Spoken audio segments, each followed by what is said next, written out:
Okay, welcome back to the first AS video that I'm going to cover this series. As you can see, this is paper 11 from May-June 2025, right, 1 hour 30 minutes. And as always with these videos, if the video is too slow, then you can watch at 1.5 or 2 times the speed. And of course, as well as watching this video, I will also recommend checking the mark scheme, alright, just so you can see the full list of acceptable answers. Right, question 1, we want to write the logic expressions for the following logic circuit. Yeah, alright, and here I guess obviously notice it says expressions. Of course here they give us both x and y. So to be honest, I don't think I've ever seen them have a question like this in AS where you actually have two outputs. Although actually we can think basically the logic is just the same. And really the easiest way to do these when we want to convert from a logic, obviously from a logic diagram, right, logic circuit, into the logic expression is basically just to go through the circuit one by one. Obviously, like through the logic gates one by one, and just write down these sub expressions. Okay, so if we start here, well, of course, right, that's going to be not p. Right, then we get to the next one here, right, so of course, well, that's going to be or. So what right, of course, we can just write not p, right, or, and that's going to be, I guess, r. Right, then if we get to the final one, so I guess, well, here we're just anding that. And what here then we are anding it with, I guess, yeah, q. Alright, so yeah, just anding it with q. That's going across there. Alright, and yeah, okay, and actually I guess at this point we can then just write that down. So let's just go not p. Right, then let's go r, or r. Right, here I'm going to put brackets just so we don't mess up the precedence. And let's go and that's going to be and q. Right, then we can just do the same for the next one. So right here then, right, so of course, well, that's or. Right, however, since we have the not, right, it's going to be nor. So right, that's going to be q, right, so q nor, right, q nor r, and then I guess here we can then just write down the expression. So let's go, right, q nor r, again put that in brackets just so we don't mess up the precedence. Right, yeah, so here then, well, that's going to be XOR, since of course we have the or, right, but then the extra line, right, that makes it XOR. Right, and then, well, I guess just XOR S, just kind of like that. Right, so the next one, yeah, and again, this is kind of weird because this is basically the same question again. What we have to do is we have to convert this logic circuit into the logic expression. Right, once we've done that, well, then of course we can create the truth table, from that logic expression. Right, we don't really have a way to do it directly. Right, so I guess the first one, right, so what A, so here, right, just XOR. Right, let's give you A XOR B. Right, okay, well, yeah, alright, so then we just not that. Alright, so I think I'm just going to write not here because, well, of course that's that one. Yeah, I don't really want to write it again. Right, okay, then we have this, right, so yeah, well, B and C. Right, then I guess what we just OR them together. So yeah, what I'm going to do, I'm just going to write that, put brackets around it, and then we'll OR it. And of course, well, yeah, okay, right, then obviously we just sort of OR it with that. Right, and I think for the working space, like, maybe it's going to be a bit long, so what I'm going to do, I'm just going to write down these symbols instead. So I think the first one we can work out is going to be this, right, A XOR B. So let's go A, and then write the symbol for XOR, well, it's the plus with the circle. Right, so yeah, A XOR B. Right, then I guess we can probably just not that. So yeah, okay, right, I'm going to use the exclamation, right, just to not. And that's going to be what, A XOR B. Right, then I guess we can do what, B and C. I say B and then what, dot C, right, of course, yeah, the dot just means and. Alright, and then I guess, well, finally, right, then we just OR it together. So of course, well, this one OR with that one. Right, okay, so yeah, let's try and do this then. Right, so A XOR B, right, XOR, of course, when they're the same, or yeah, when the inputs are the same, then the output is going to be 0. Right, when the inputs are different, well, then the output is going to be 1. So of course, looking here, well, the inputs are the same, right, therefore it's 0, right, obviously 0, 0, same. Right, yeah, then we have, well, 0, 1, 0, 1, right, of course, they're both different. Obviously, yeah, 1, 0, 1, 0, again, right, they're both different. And then obviously here, well, 2 1s, right, they're both going to be the same, right, hence output is 0. Right, then we just want to not that, so of course, well, not 0 becomes 1, and obviously not 1, right, that becomes 0.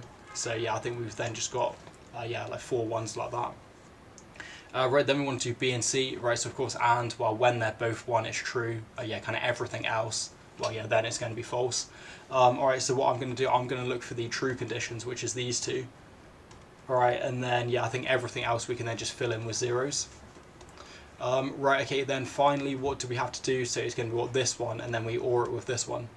Okay, right, so of course, OR, well, if we have at least 1 1, right, then it's going to be true. So of course this first one, 1 or 0, well that's going to be 1. Obviously 1 or 0 again, right? 0 or 0, yeah, that's going to be false. Obviously here 0 or 1, right? Yeah, obviously 0 or 0 again, false, right? False. And then obviously here, well, I've got a 1 there, and we've got what, 2 1s here. Yeah, so I think that should be fine. And do we have, yeah, okay, right, we have no more for that. Alright guys, so I think what I will do is I will just demonstrate this, yeah, on this site. Now, yeah, okay, right, so actually this site has been around, well, maybe sort of 3-4 months. Yeah, I've not really, like, promoted it that much. Yeah, okay, yeah, okay, because to be honest, it's still not finished. Right now, actually, for IG and AS, this should actually cover everything. For example, it can generate, truth tables, logic circuits, sum of products. Yeah, for A2, there's still a few things I need to add. Right, okay, so what we can do, if, for example, we want to check that's correct, well, I'm just going to write down the expression here, yeah, so I don't make a mistake. Right, so it's going to be, right, not A, X, or B. Right, then we go OR, and, well, let's go B and C. Alright, and then, yeah, so here I'm just going to copy that. And if, for example, we just paste it here, right, yeah, so here then we get the logic circuit, which, again, you know, this is not the most compressed because I guess kind of each circuit is on a new, or yeah, sorry, all right, each gate is on a new, yeah, is on a new line, a new row. Right, yeah, okay, right, yeah, okay. But I think if you look at this, right, then actually this should be the same as what we see here. Obviously, yeah, just like laid out in a different way. Right, okay, and then likewise, if we look at the truth table, so we've got what, 2 1s, right? Then obviously a 1 kind of here in the middle, and then yeah, 2 1s at the end. All right, and I think if we look here, so yeah, 2 1s at the beginning. Obviously a 1 in this kind of, well, you know, 4th row, and then obviously yeah, 2 1s here at the end. Yeah, okay, so I think that's working. Yeah, all right, guys. Okay, yeah. So what you can do then, of course, if you're struggling with any of these questions, well, here you can of course just make your own. So you can just, I don't know, type in some random expression, right? See if you can actually get the correct output here. Yeah, of course, right. See if you can draw like an equivalent logic circuit. And I think also for the sum of products, and yeah, this is something that sometimes people say, how do you go, for example, from the from the truth table, right, to the actual logic expression? So let's just give something random. Let's go, I know, yeah, maybe A or B, maybe X or C, right, kind of something like that. Right, okay, yeah, okay. So actually, if you do this sum of products method, you're not going to get exactly this expression, right? But you're going to get something equivalent.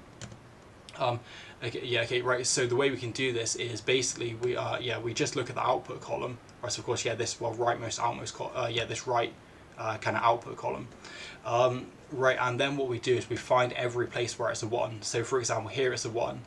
Right, then we have to look, well, what are the inputs that make this 1? Right, so of course, well, A is 0, B is 0, C is 1. Okay, yeah, so the way we say that, well, if the input is 0, then we not it. Right, if it's a 1, we keep it kind of just like normal. Right, okay, so because A is 0, well, we say not A. Right, yeah, okay, however, we actually need all 3 of these conditions. Right, so we, obviously we need 0, 0, 1. Right, okay, so here then that means not A. Right, but then we need to AND it, right? So we say yeah, AND not B, right, and then AND C, because of course C is 1. Okay, so that should be the first condition, right? So not A, AND not B, and C. However, the thing is that we don't have only one row that's a 1, right? We of course also have, oh, well, this one, right, this one, this one.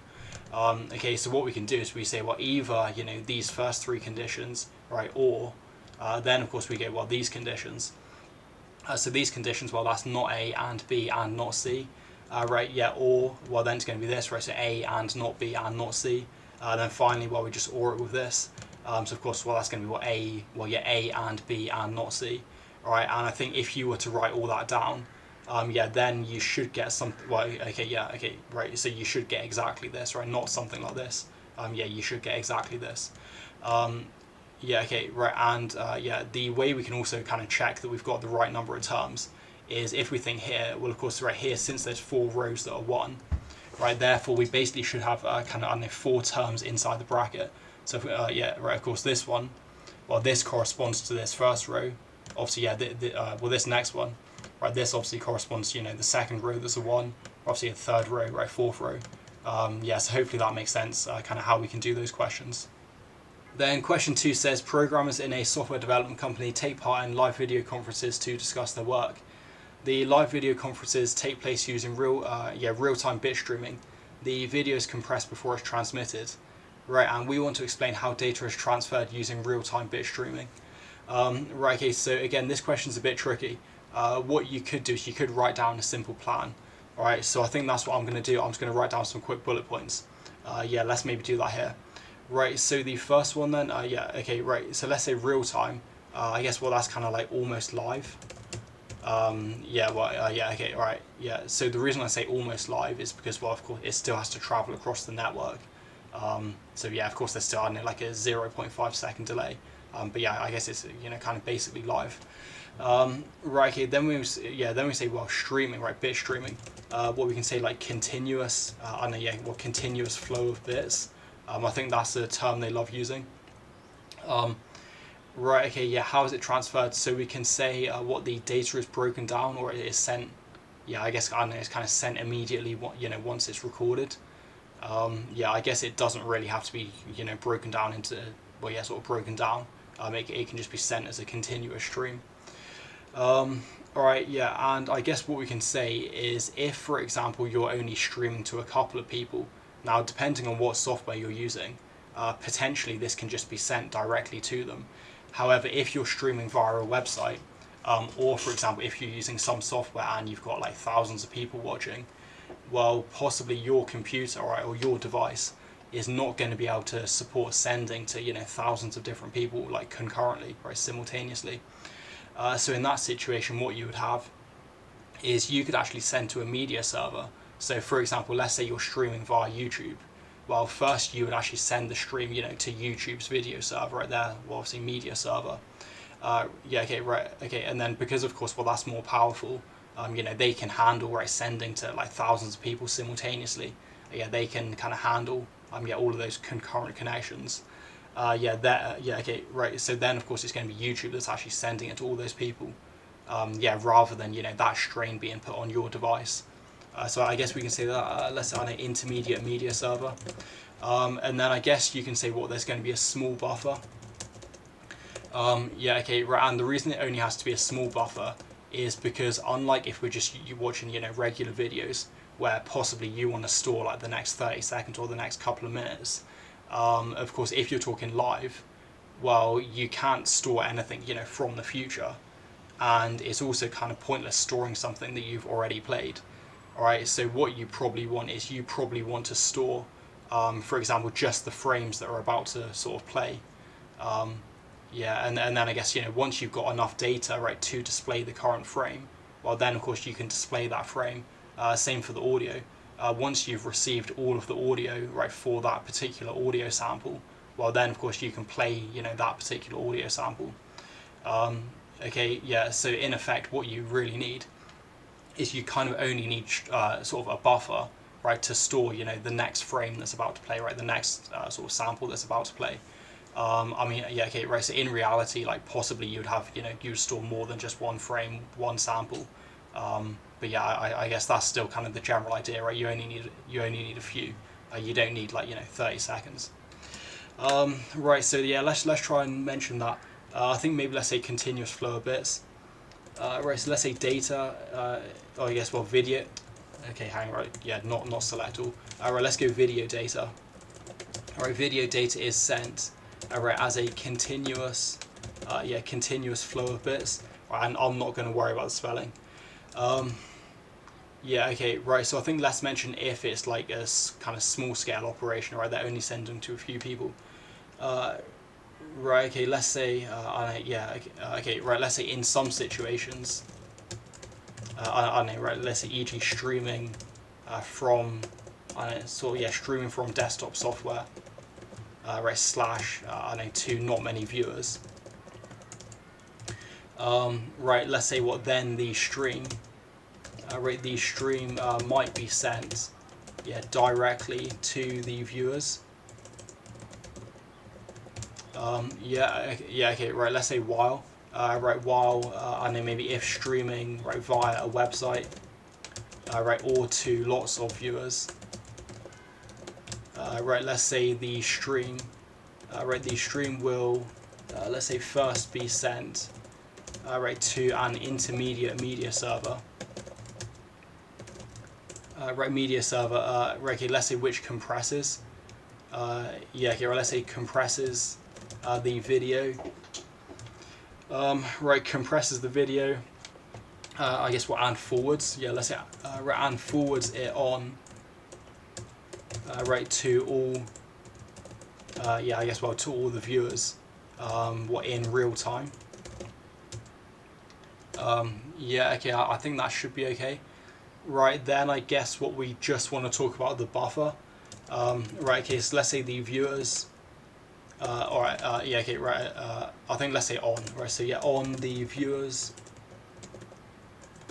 right, yeah, on the viewers' devices, right, there will be a small buffer, let's say, right, used to store what the video, or let's say the video / audio data, right, that has just arrived.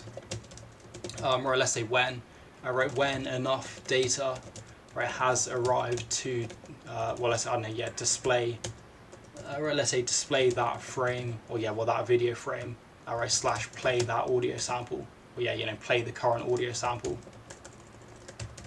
Right, let's say, yeah, then it will be played, I guess, what, and like deleted, or kind of, yeah, removed from the buffer. Let's say removed from the buffer, right, let's say, yeah, ready, well, I know, yeah, for the next, right, frame, / sample, I don't know, yeah, to be stored, or, you know, to be kind of streamed in. Yeah, okay, right, so I think honestly that's quite a tricky question, but hopefully that's going to be enough for sort of 3 or 4. Alright, and probably I'd say check the mark scheme for that question as well. Right, so this one says, explain the reasons why a video is compressed before it's transmitted using real-time bit streaming. Right, okay, so again, let's try and make a plan. Right, I guess first we can say what is going to be faster. Yeah, okay, right, let's say faster, let's say what uses less bandwidth. Right, I guess because of that we can say what, less network load. Yeah, I guess we'll, so yeah, less network load, right, less network strain. Alright, and then I think another one, we can also say this means that you can view it even if you have a bad internet connection. So let's say you're using your mobile phone, right, and you've got, I don't know, some bad, like, you know, 3G connection, right, or for example you're like on the train or something. Well, yeah, okay, right, then of course you're not going to be, okay, you're not going to sort of have, yeah, okay, right, you're not going to be able to stream like some, you know, 4K video. Alright, whereas if, for example, they actually like reduce the resolution, or yeah, I guess, well, sort of reduce the bit rate, right, then hopefully you should be able to stream it. Yeah, your internet should be fast enough, right, to play that. So let's kind of say that, I know, well, let's say play on bad connection. Yeah, that's kind of what we're saying there.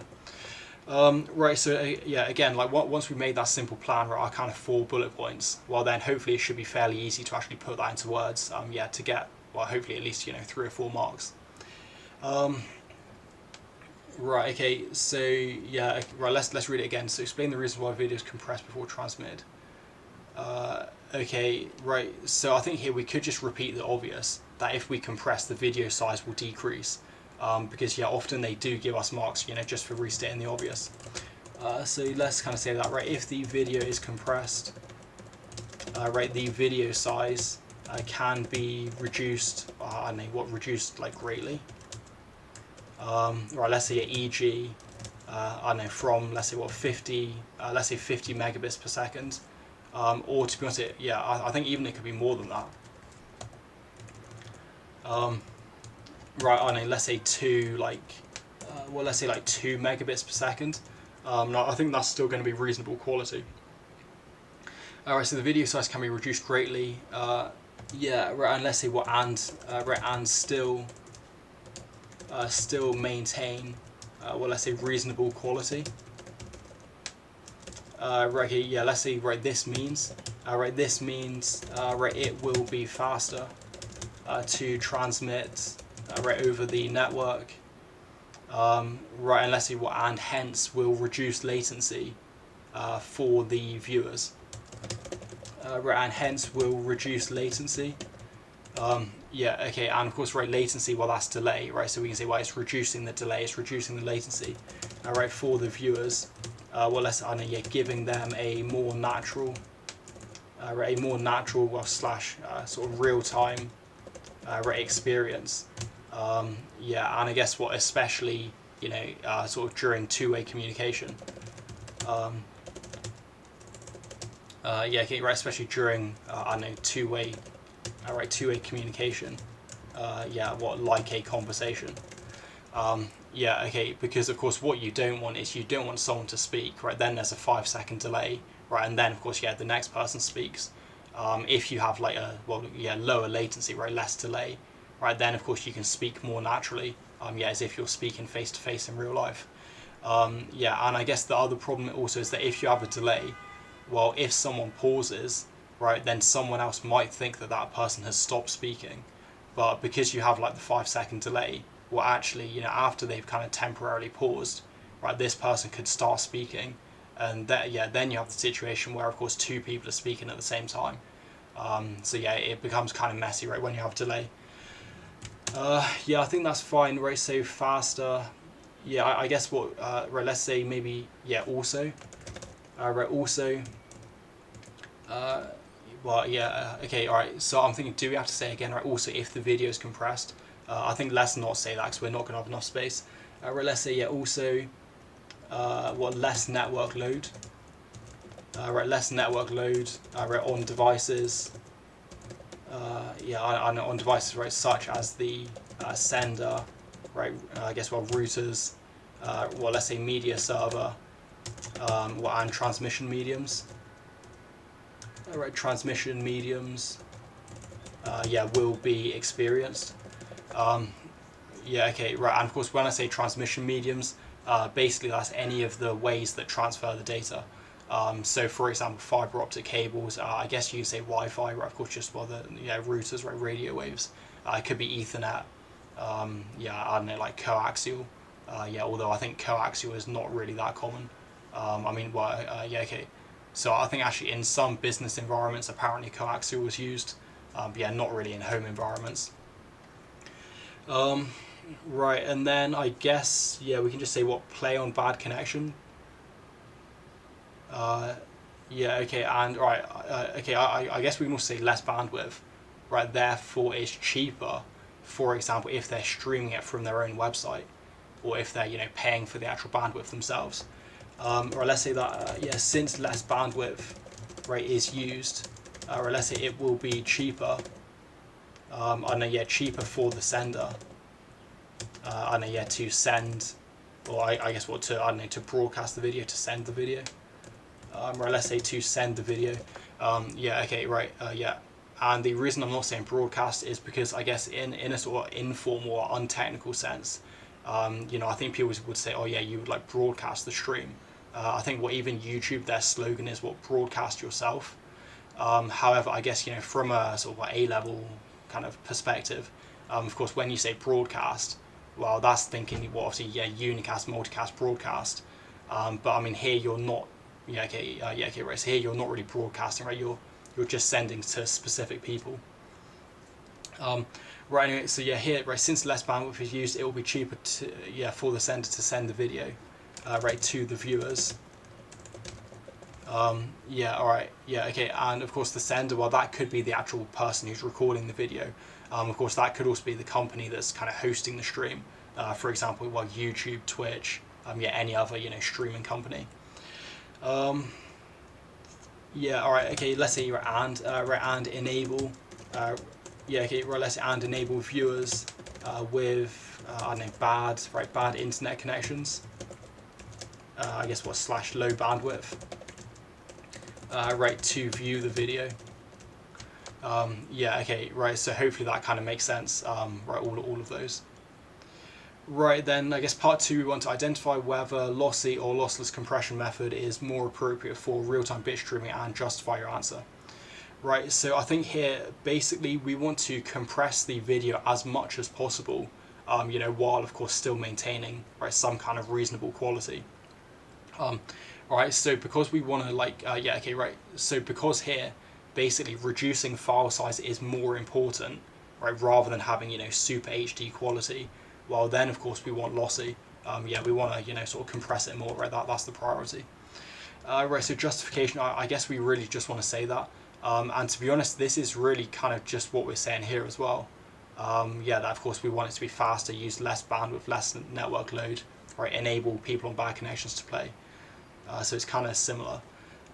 Right, so let's say, right, since, right, let's say since reducing bandwidth, yeah, I guess, well, let's say, I know, hence, right, increase, okay, yeah, all right, let's say what, increasing transmission speed,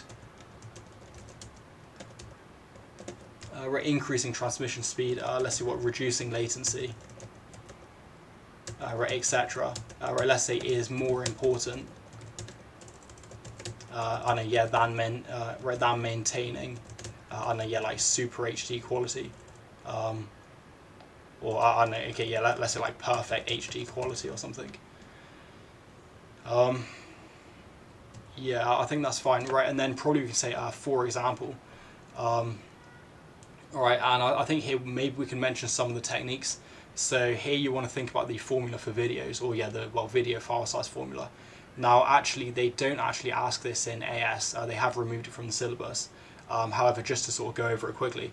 Now, what you can think is that, yeah, so basically a video, well, obviously it's a combination of images and audio, right, just combined together. So when we say like 30 FPS, right, 30 frames per second, well, all that means is that you have, 30 images played per second. So all of the compression methods that work for images, well, of course, those compression methods will also work for videos, right? Since again, video is just a combination of images and audio. Yeah, okay, right. So likewise, again for audio, all of the compression methods that work for audio, right? Things like Huffman coding. Yeah, obviously, I don't know, they call it. Is it some like spectral noise elimination or something? Yeah, okay, right. So actually, I can't remember what they call that. But basically, that's just removing the noise that you can't hear. So, for example, a sound that's really quiet. If you have a sound that's quiet and a sound that's really loud playing simultaneously, well, you can actually remove the data for that quiet sound. Alright, likewise, for example, if you have frequencies that are outside the human range of hearing, so for example, below 20 hertz or above, I don't know, 20 or 22,000 hertz, right, then of course, well, yeah, okay, right, so okay, yeah, like normal people are not going to be able to hear that. Therefore, you can probably just delete it. Yeah, okay, so what we can say then is, well, either the lossy, yeah, okay, right, the lossy compression methods for images and audio can be used. And then, yeah, okay, so thinking about video specifically, so think in the formula, what is going to be the resolution, so of course the number of pixels, right, then we have to multiply by the size of each pixel, of course, what size, right, then, well, the number of bits, right, the bit depth, the color depth. Alright, so actually that's just the image file size. Right, however, then we have to think, well, not only is it one image, right, it's actually, well, obviously, yeah, the frame rate. So rather than having, I don't know, 60 frames per second, right, instead we can have like 20 frames per second.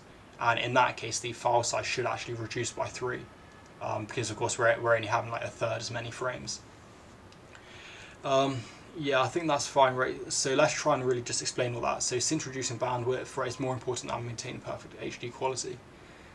Yeah, okay, right, let's say for example, right, for example, yeah, we could, I don't know what, reduce the resolution, right, so, yeah, okay, right, so, right, reduce the resolution, yeah, I guess, what, I don't know, yeah, reduce the frame rate, right, so reduce the resolution, the frame rate, right, the bit depth or color depth, right, yeah, okay, right, let's say what, for the image components, yeah, right, let's say that, right, for the, okay, right, for the image component, well, yeah, components of the video, right, let's say, yeah, while for the audio, I don't know, yeah, the audio components, right, of the video, right, let's say, yeah, we could, right, and I guess, yeah, so here then we can say, well, reduce the sampling rate, the sampling resolution, right, reduce the sampling rate, sampling resolution. I know, well, let's say eliminate, I know, quiet sounds, right, slash, maybe inaudible, yeah, let's get inaudible frequencies, right, to the human ear, alright, etc. Yeah, okay, alright, yeah, and I'm thinking here, I mean, like, do we actually have to mention these again? Alright, so I think what I might do, I might say, I know, yeah, this provides the benefits as mentioned in the previous question. And then, yeah, hopefully the examiner will think, well, we've kind of already mentioned the benefits of compression. Yeah, therefore, when it comes to justifying, well, that's kind of why it's important, right? Why it's important to compress. We've kind of said that already. Yeah, let's say that, right? So, okay, right? Yeah, let's say this, right? So this, I don't know, greater, yeah, this greater reduction, right, in file size. Yeah, all right, and okay, so rather than saying file size, you could also say bit rate, because yeah, when you're talking about well, media, right, the bit rate is basically the number of bits per second. Whereas this greater reduction, let's say in bit rate, right, will, I don't know, provide the advantages, yeah, what to, right, to the network, I don't know, like the peers, right, the people. Yeah, I know, like users, right? Let's say as mentioned in the previous question. Then part C says the video conferences are accessed over the internet. We want to complete the table by stating how modems and dedicated lines are used when data is transmitted over the internet. Okay, so this question is a bit weird, and the reason it's weird is because if we think about modems, I mean, they're not really used in, well, kind of common use, right? Like how, you know, sort of housing offices. Yeah, they're kind of like, well, sort of, you know, 20-year-old technology. So, yeah, not been around for a long time. Right, likewise, dedicated lines as well. Right, yeah, okay. Now, actually, what I've done is I have just got a picture of modems here because I think a lot of people are probably not familiar, yeah, with what a modem is. Right, okay, so what we can say then is, let's say if we've got person A, and yeah, where's the, okay, right, here's the pen. Right, okay, obviously person A is sending to person B. Well, if we're sending over, well, the PSTN, right, the public switch telephone network, then hopefully people remember, okay, right, the PSTN, this is going to be analog. Right, however, yeah, okay, right, however, if we think about what our computer, I guess also things like, well, Ethernet cables, routers, yeah, okay, yeah, then all of this, well, right, all of that stuff, right, that's all going to be digital. So what we need is we need a way of converting, well, from, you know, the digital, yeah, digital systems, you know, in our, well, yeah, in our house, right, in our office, right, to obviously the analog signals that's required for the phone lines, right, or the, well, yeah, the PSTN public switch telephone network. All right, yeah, okay, so of course, right, that's where a modem is going to come in, where a modem, where, yeah, okay, either it's going to convert from digital to analog, or of course, if we're sending something out, right, yeah, or if something is coming in, right, then of course it's going to go, well, from analog, right, from the phone line, yeah, obviously back into digital, yeah, ready for the receiving device. Yeah, okay, yeah, so hopefully that makes sense. All right, I think, yeah, okay, maybe I'll just explain the whole thing. I just thought, obviously, the whole process again. Right, so of course, what, yeah, okay, let's say A, right, this is the sender. Of course, they're sending data digitally. Of course, I know you have some document, right, it's a digital document. The thing is, the phone line only works analog, right, therefore, you, of course, need a modem to convert, right, from, you know, well, these digital packets, yeah, into, well, the analog signal that, you know, can obviously be sent over the phone line. Yeah, okay, right. So then, of course, when that gets to the kind of receiver, or yeah, the receiver's house, well, of course, yeah, then it comes in the wall, right, in their house. Right, at the moment, this is still an analog signal. Therefore, it has to go into the modem, right, that can be converted to digital. Of course, yeah, then, well, yeah, okay, right, then their computer, right, their device can then understand that. Yes, hopefully that makes sense. All right, and I think actually modem, I forgot exactly what it stands for. I think possibly it's like modulated something. Yeah, I can't remember exactly. But yeah, I guess it's obviously something to do with converting between analog to digital. Right, so let's kind of say that, yeah, okay, right, let's say, I know, yeah, devices, I know, okay, all right, yeah, okay, let's say like modern devices, or just, yeah, I guess modern devices is fine. Right, let's say, right, modern devices, right, e.g., I know, computers, yeah, I know, right, phones, right, etc. Right, let's say use digital. Right, however, what the, I don't know, yeah, the old phone lines, right, the old phone lines in the PSTN network, yeah, of course, what the public switch telephone network, yeah, use analog. Right, okay, let's say, right, modems, right, are used to convert what digital, right, digital signals to analog signals. Right, yeah, let's see what, and vice versa. so these two systems, so these two systems can communicate. Yeah, all right, and then let's go for the next one, dedicated lines. So so if you remember the problem then with the PSTN, or well, just kind of circuit switching generally, is that you can only have one person, or so basically you can have one sender and one receiver, kind of using that line at the same time. So kind of just like one line of communication effectively.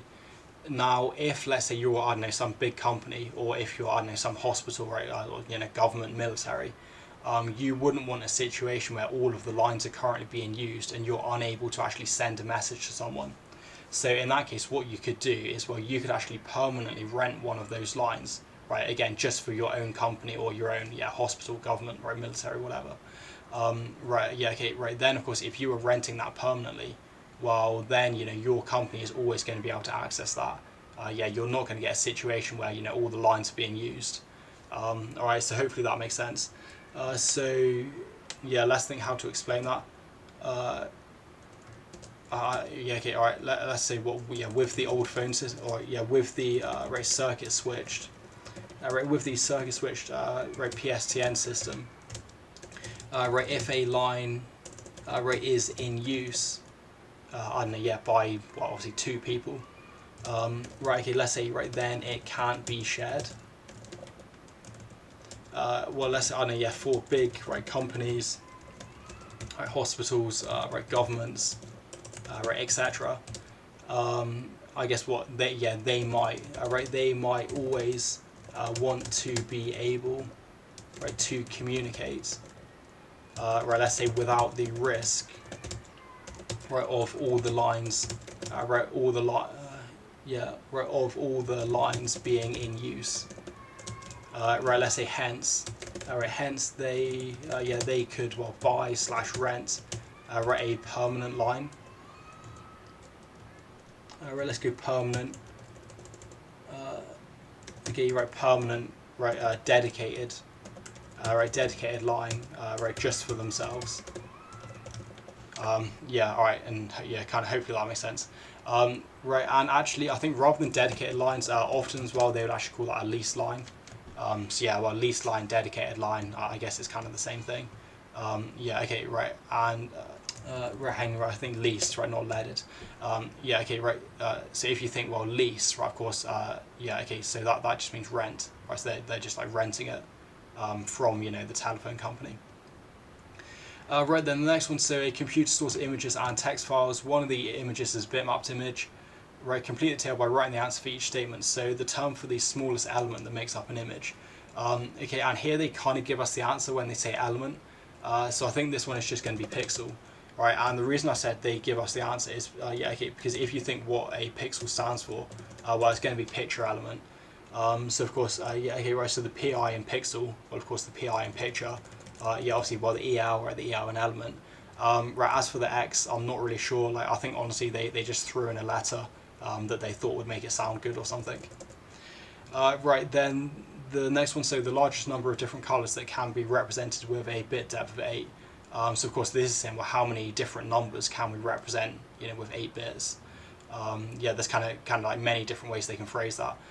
For example, they could say, I don't know, if you have some subnet, and the subnet uses 8 bits for the sort of device ID, how many different devices can you have on the network? So again, it's all just the same question. So here then, of course that's just 2 to the power of 8.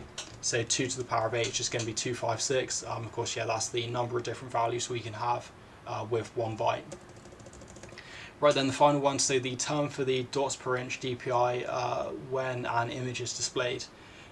Now actually this question is a bit weird because, so when they think dots per inch, you might be thinking pixel density, so how many pixels you can represent in a kind of given area. So to be honest here, I would actually say pixel density. Now I noticed in the Cambridge book, when I did a Control F, find, I actually couldn't find any instances where they mentioned that phrase. Whereas in contrast, in the Hodder book, in the Hodder book, they actually mention this quite a lot. I think maybe like 7 or 8 times at least in the entire book. Yeah, so it seems like, I don't know, maybe there's a difference between the book there. Yeah, I would probably have to check the syllabus, right, to see if they do actually mention this phrase specifically. Okay, right, yeah, okay. However, if you look in the mark scheme, they actually say resolution for this. Whereas really, if you think the resolution, well, that's going to be the number of pixels in the image, right? So effectively, well, how many pixels, in the rows, of course, yeah, how many pixels, well, sort of high and how many pixels wide, right? So yeah, obviously, like, how many pixels in the rows and columns. Right, and yeah, to be honest, if we look here, right, in the Hodder definition, right, the Hodder definition, well, resolution, right, number of pixels per column and per row. Right here they say, well, of a monitor or TV screen. So of course that's the screen resolution. If you're talking about like image resolution, well then of course that's the number of pixels per column and per row of an image. So it's just changing what they're talking about. Right then pixel density, well, number of pixels per square centimeter. Okay, right. So of course that's kind of what they say here in the exam.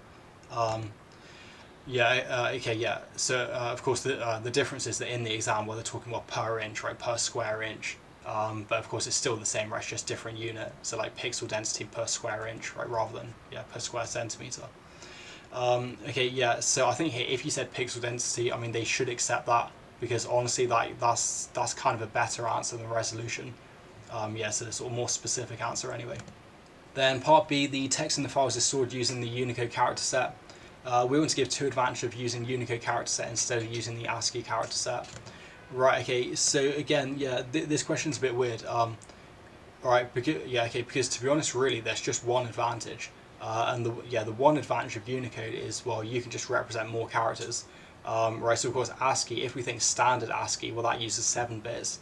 Right, therefore 2 to the power 7, 128 different characters. If we think extended ASCII, well, it uses that extra bit, right? So extended ASCII uses 8 bits, right? 256 characters. However, Unicode, so Unicode can use up to 4 bytes. The thing is that actually not all of the bits are used, because, for example, some of the bits are used to determine, what particular Unicode scheme you're using, what particular kind of, scheme or version of Unicode, right, you're using. I think there's also a few other things for, like determining how the characters are kind of like displayed together. For example, you can have like multiple characters, and they can be like combined together, right, to make a sort of different character, when they're combined. Rather than if they're displayed individually or something. So alright, so what I'm saying is that basically it's not as simple as going 2 to the power of 32. Because again, not all of the bit patterns can actually be used. I think in reality, Unicode is something like 1 million or 1,100,000. That's like the approximate number of characters that it can represent. I think currently we're only on about 150,000 characters. We've only used about a tenth of the characters available. Alright, and that's despite representing like all of the languages, so all of the current languages.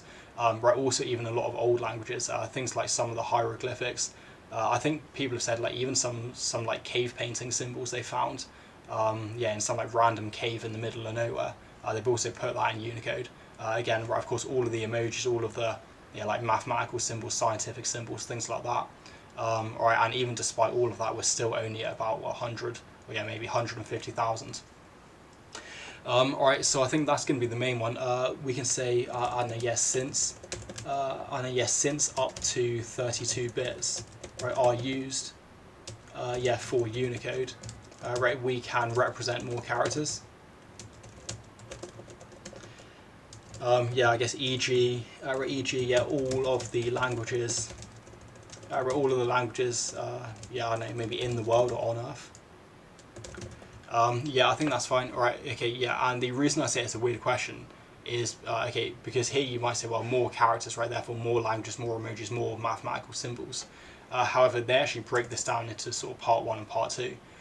So for example, part 1 you can say more languages, right, part 2 you can say, emojis, for example. Let's say because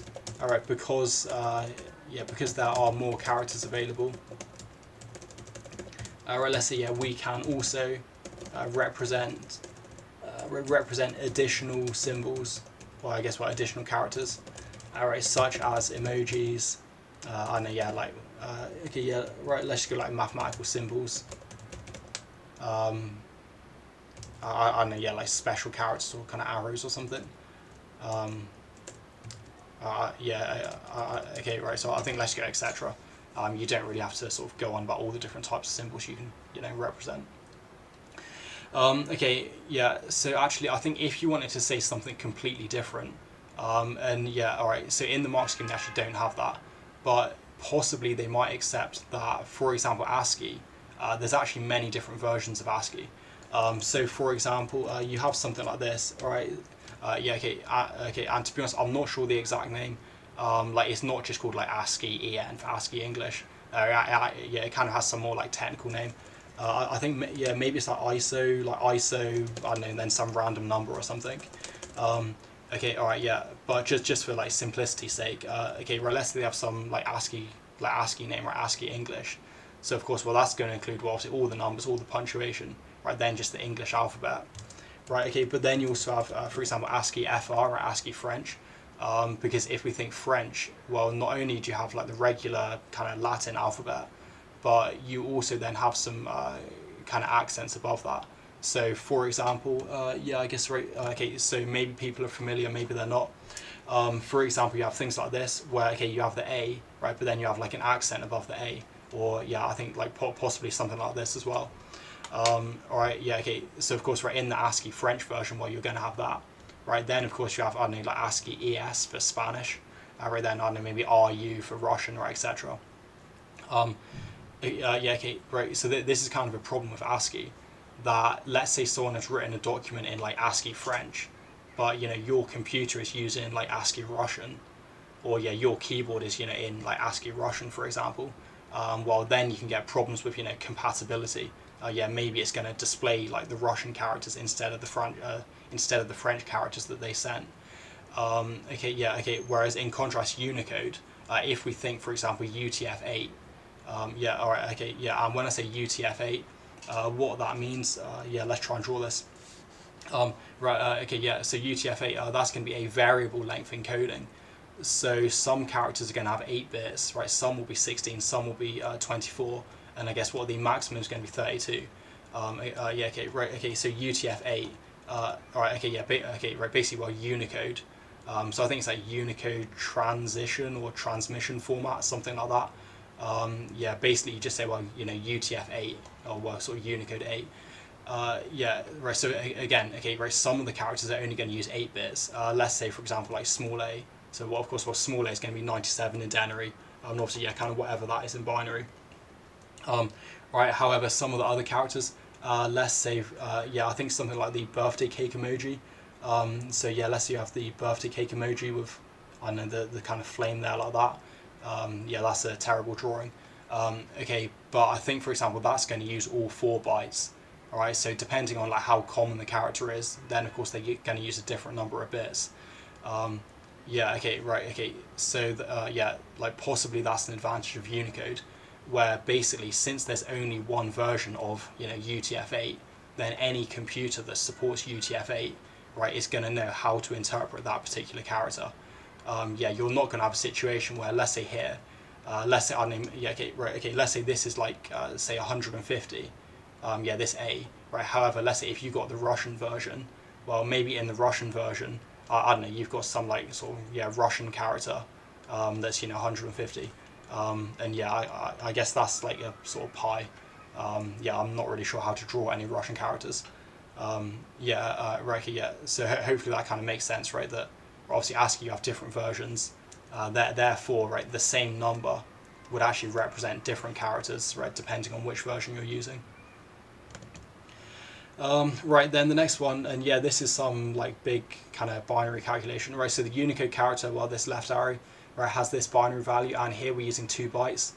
We want to convert the binary value for the character right into denary. Okay, so I think really for this, since it's kind of quite long, again 2 bytes, then really we just want to write out the positional values here, right? So of course, well, this is 2 to the power of 0, right? Therefore 1. Right, obviously 2 to the power of 1 is 2, right? Then obviously 4. Yeah, 8, 16. All right, and I think I'm going to write them vertically because yeah, otherwise we're not going to have enough space. All right, then 64 at 128. Right then, what, 256? That's going to be 512. Right then, 1024.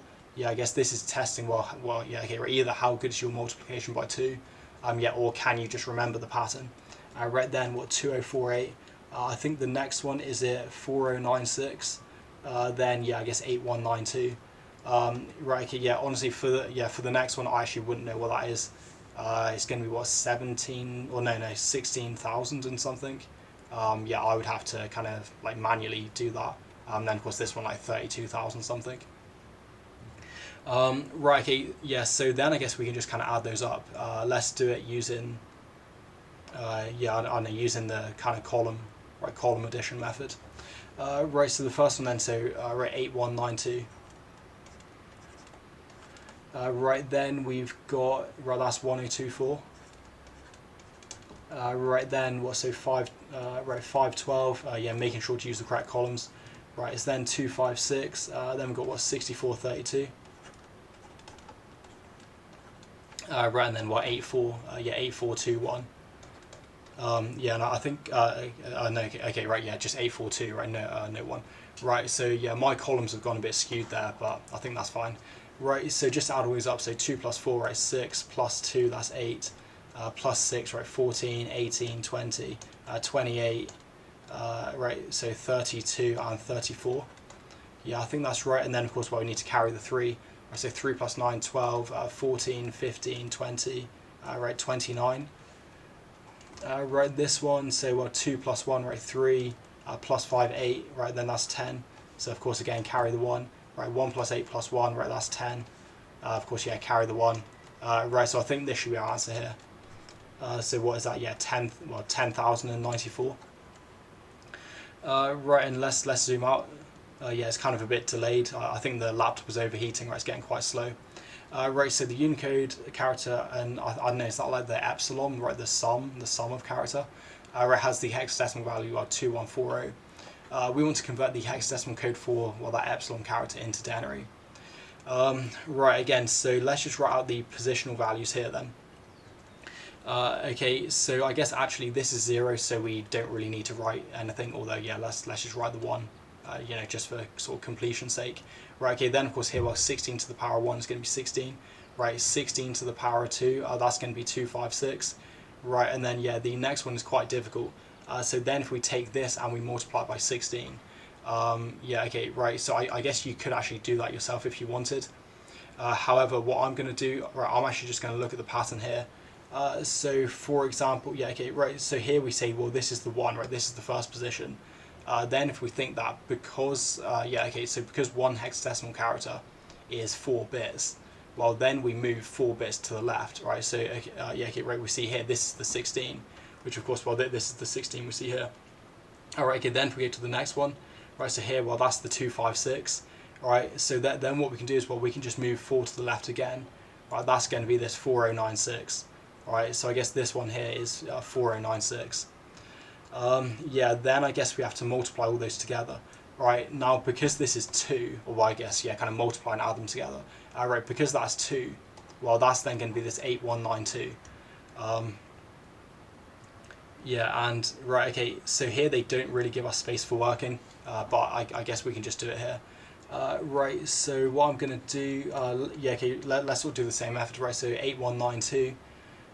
Right, then I guess, well, we've got what, 1256, so yeah, we don't really have to multiply that. Right then here, well, 4 16s, so okay, 2 16s is 32, right, 4 16s, that should be 64. And again, yeah, let's just add those up, right, hopefully I've not made a mistake.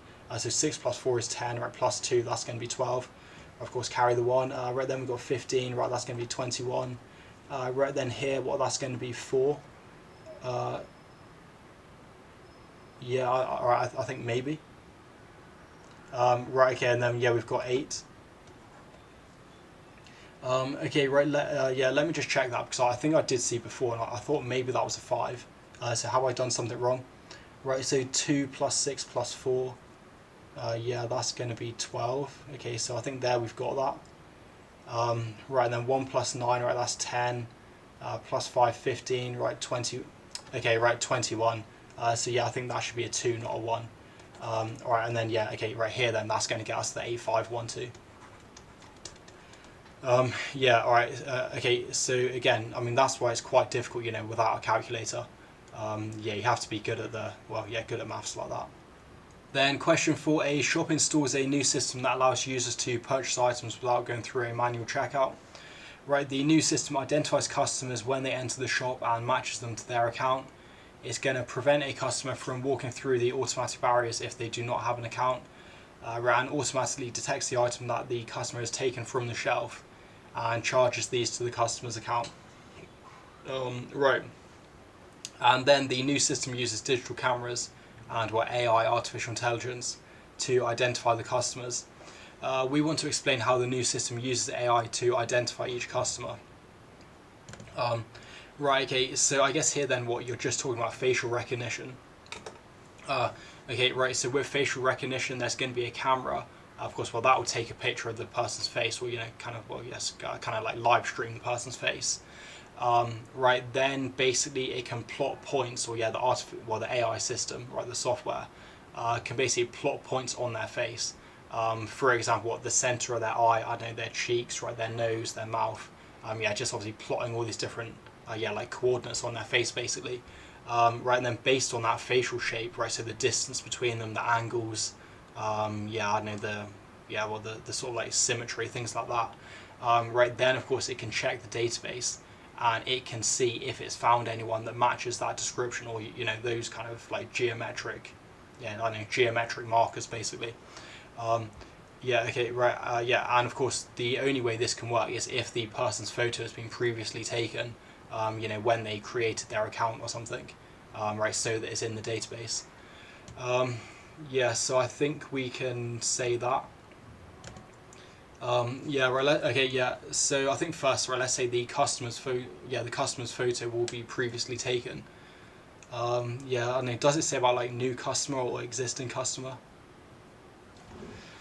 Yeah, okay, it doesn't say that, right? So I guess the first point here just says, right, matches them to their account. So we can say, well, when they create an account, right, they would have their photo taken. Right, let's say when the customer creates their account, right, for the first time. Well, let's say their photo would be taken, right, and analyzed. Yeah, right, and analyzed. I know, yeah, by the AI software, or yeah, by some software. Right, by the software, to detect, let's say, geometric properties, right, about their face. Yeah, right, let's say, I know, yeah, e.g., right, distance, right, and angles.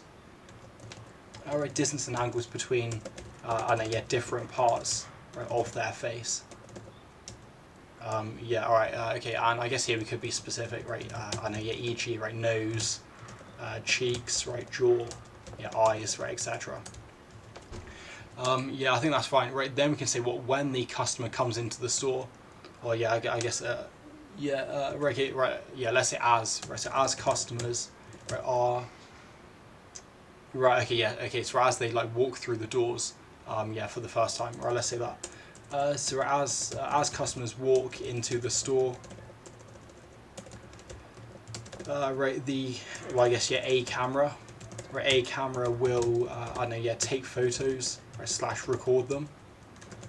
Right, let's say, and do the same, yeah, okay, right, let's say we'll record them, or maybe you can say, well, detect people, right, yeah, as customers walk into the store, right, yeah, okay, right, let's say a camera will take photos slash record, I don't know, yeah, record the environment.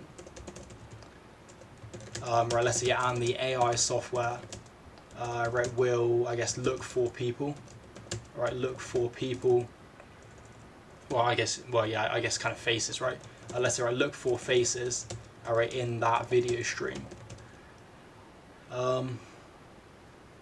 Yeah, okay, right, let's say, yeah, if a face is found, right, let's say the same, I don't know, yeah, the same, like, geometric calculations, right, will be performed, right, let's say, yeah, on, right, okay, yeah, on their facial features.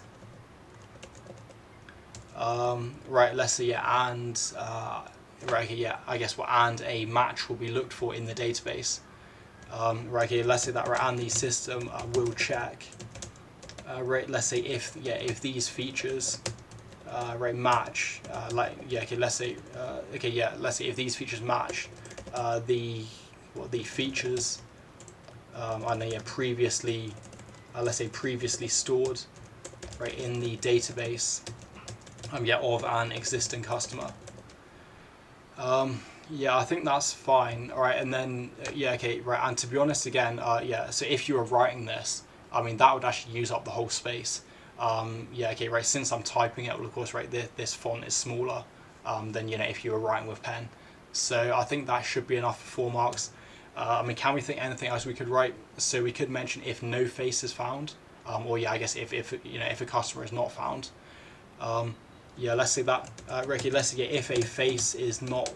Right. Let's say if a face is detected, right, but a specific customer, right, couldn't be identified. I guess what? Let's say right that. Right. Let's say that might mean. Right. It's a new customer. I guess what? Or the system is not working properly.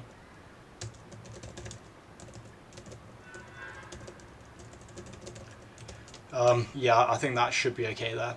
Right, so the new system uses sensors to identify the items taken from a shelf. We want to identify one type of sensor that can be used in this new system and state how the sensor can be used to identify the items taken from a shelf. Right, okay, so I think the obvious one here is going to be a pressure sensor. You can have a pressure sensor kind of like on the base of the shelf. Of course, like measuring the weight. Right, as someone takes the item, well then of course the weight is going to decrease. So let's kind of say that, right? Let's say pressure sensor. Let's say let's say measures the weight. On a slash pressure. All right, say pushing down on the shelf. Right, let's say if an item is taken, the pressure will decrease.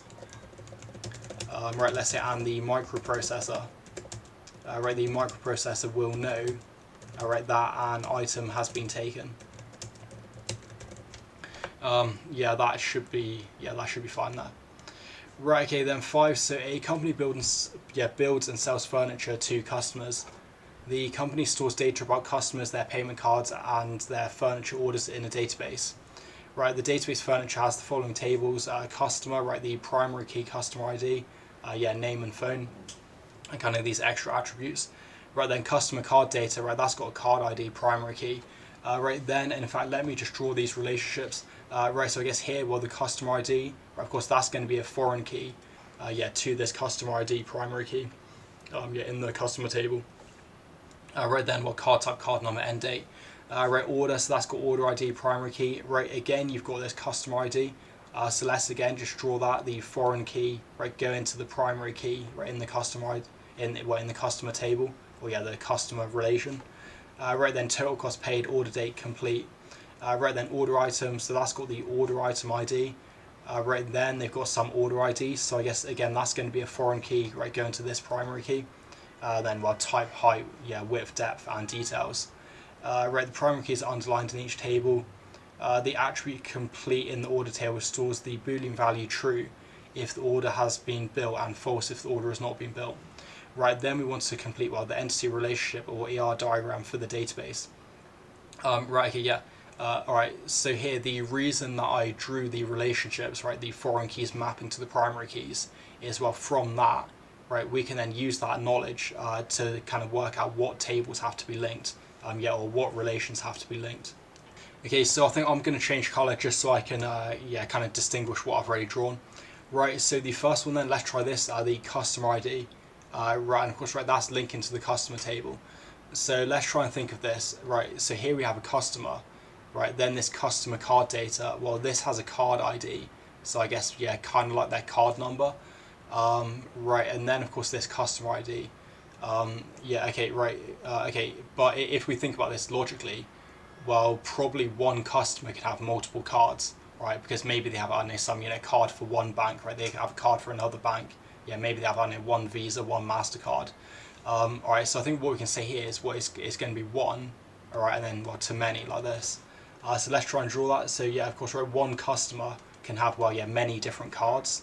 However, of course, okay, so going the other way, well, of course, one card can only belong to one customer. Yeah, that kind of makes sense. Yeah, okay, right, and the reason that works is because if we think here, right, the card ID, well, let's say, I don't know, the card ID like 001, well, of course, right here, we only have just one customer ID, so I don't know, yeah, that goes to customer one. All right, and since this is the primary key, well, yeah, okay, right, so here we couldn't have, for example, card ID 001, and then again, obviously, card ID 001 again. Yeah, since this is the primary key, right, of course, it has to be unique.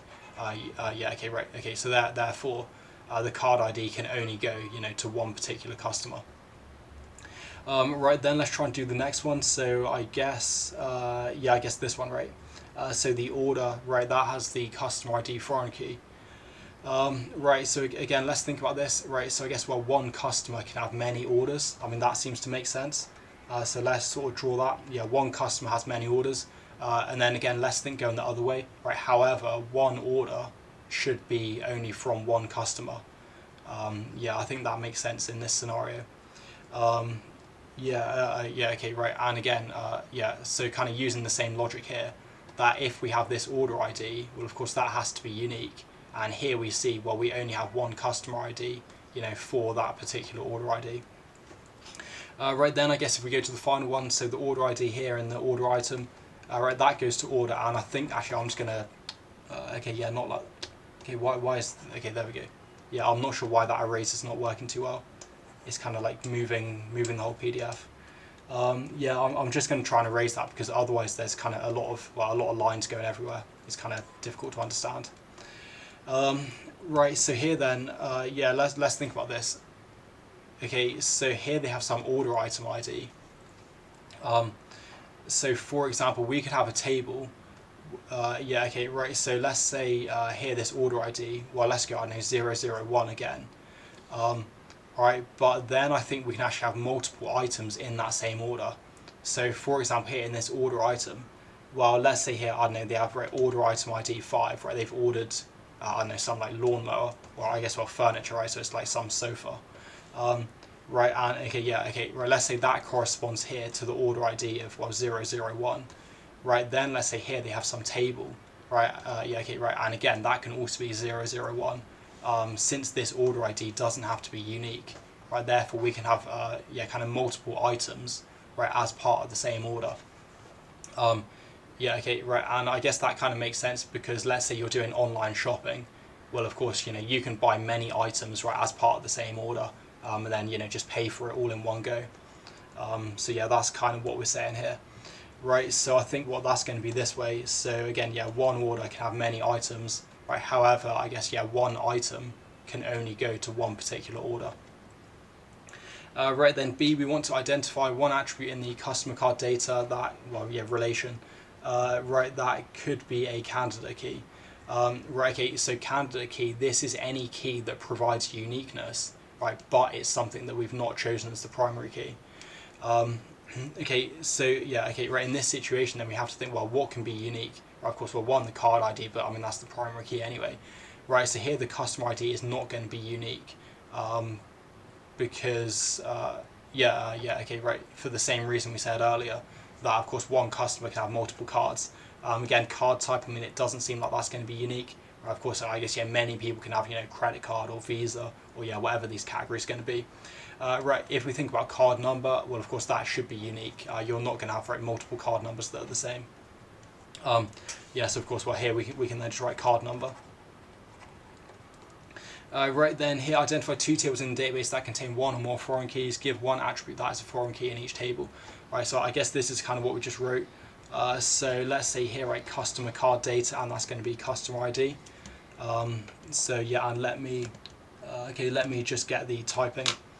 Right, so is it customer card data? And then, right, the foreign key, that's the customer ID. Right, and then the next one, I think let's try and do the order. So, right, it's going to be order item, and then the foreign key, what's this order ID? Yeah, order item, and then, yeah, I guess, right, the order ID. Yeah, okay, right, although I think here you could have also gone with, I guess, what this order, and then of course, yeah, okay, right, okay, then of course this customer ID here, yeah, that would also be acceptable. Yeah, okay, right, that's fine. Right, then we want to explain the reasons why the data in the table order item cannot be stored in the table order. Right, okay, so I think this is what we're saying, because they can have multiple, multiple items. Right, okay, so why the data in the table order item cannot be stored in order. Yeah, okay, and again, I mean, let's just try and erase some of this. Right, okay, so I think what we can say then is that if we, if we say here that, and in fact, let me get the pen. Right, okay, yeah, so if we say here, basically we can have multiple items that are as part of the same order, right? Of course, yeah, this is the order ID, right, this order ID here. However, if we were to put that, if we were to put that here in the order table, well, then we would have something like this, where let's say we have the order ID, and yeah, okay, right, I guess here we can maybe have this order item ID there as well. So let's say, I don't know, right, order ID 1, item 5, right, again as well, order ID 1, right, item 6. Yeah, okay, right, yeah, and in this case, if we did that, well, then it would be a composite key, where we would have a composite key of the order ID, and the order item ID. Okay, right, of course, both of those fields, right, they would be needed to provide uniqueness. Right, okay, right, and I guess then if we did that, well, we could then obviously copy all of these fields. We would then put these fields right in this order table or this order relation. However, the problem with that is, well, then we would just get the, data redundancy, right, or data duplication. Right, so of course, well, we'd have, total cost paid, order date complete, right, but then, for example, we would have the type. Let's say, I don't know, the type is like table. Alright, and then I guess, let's say this one, I don't know, it's like sofa, for example. Okay, yeah, alright, okay, but let's say later, maybe I don't know, like customer like 99, and okay, right, okay, let's say customer 99, well, they also got this same thing, obviously, item 5, well, okay, right, okay, so now then we're going to have, table again. So the problem with this, well, one, it's just going to make the database way bigger because we're just, repeating data unnecessarily. It's also going to make it harder to update because let's say, for example, let's say these details, these change. Maybe, for example, I don't know, change in the color or change in the material. Well, now suddenly we have to update these details. So we have to update the details not just in one place, right? But of course we have to update it in this row, right? We have to update it in this row as well. All of the times where we reference this item 5. We have to update that.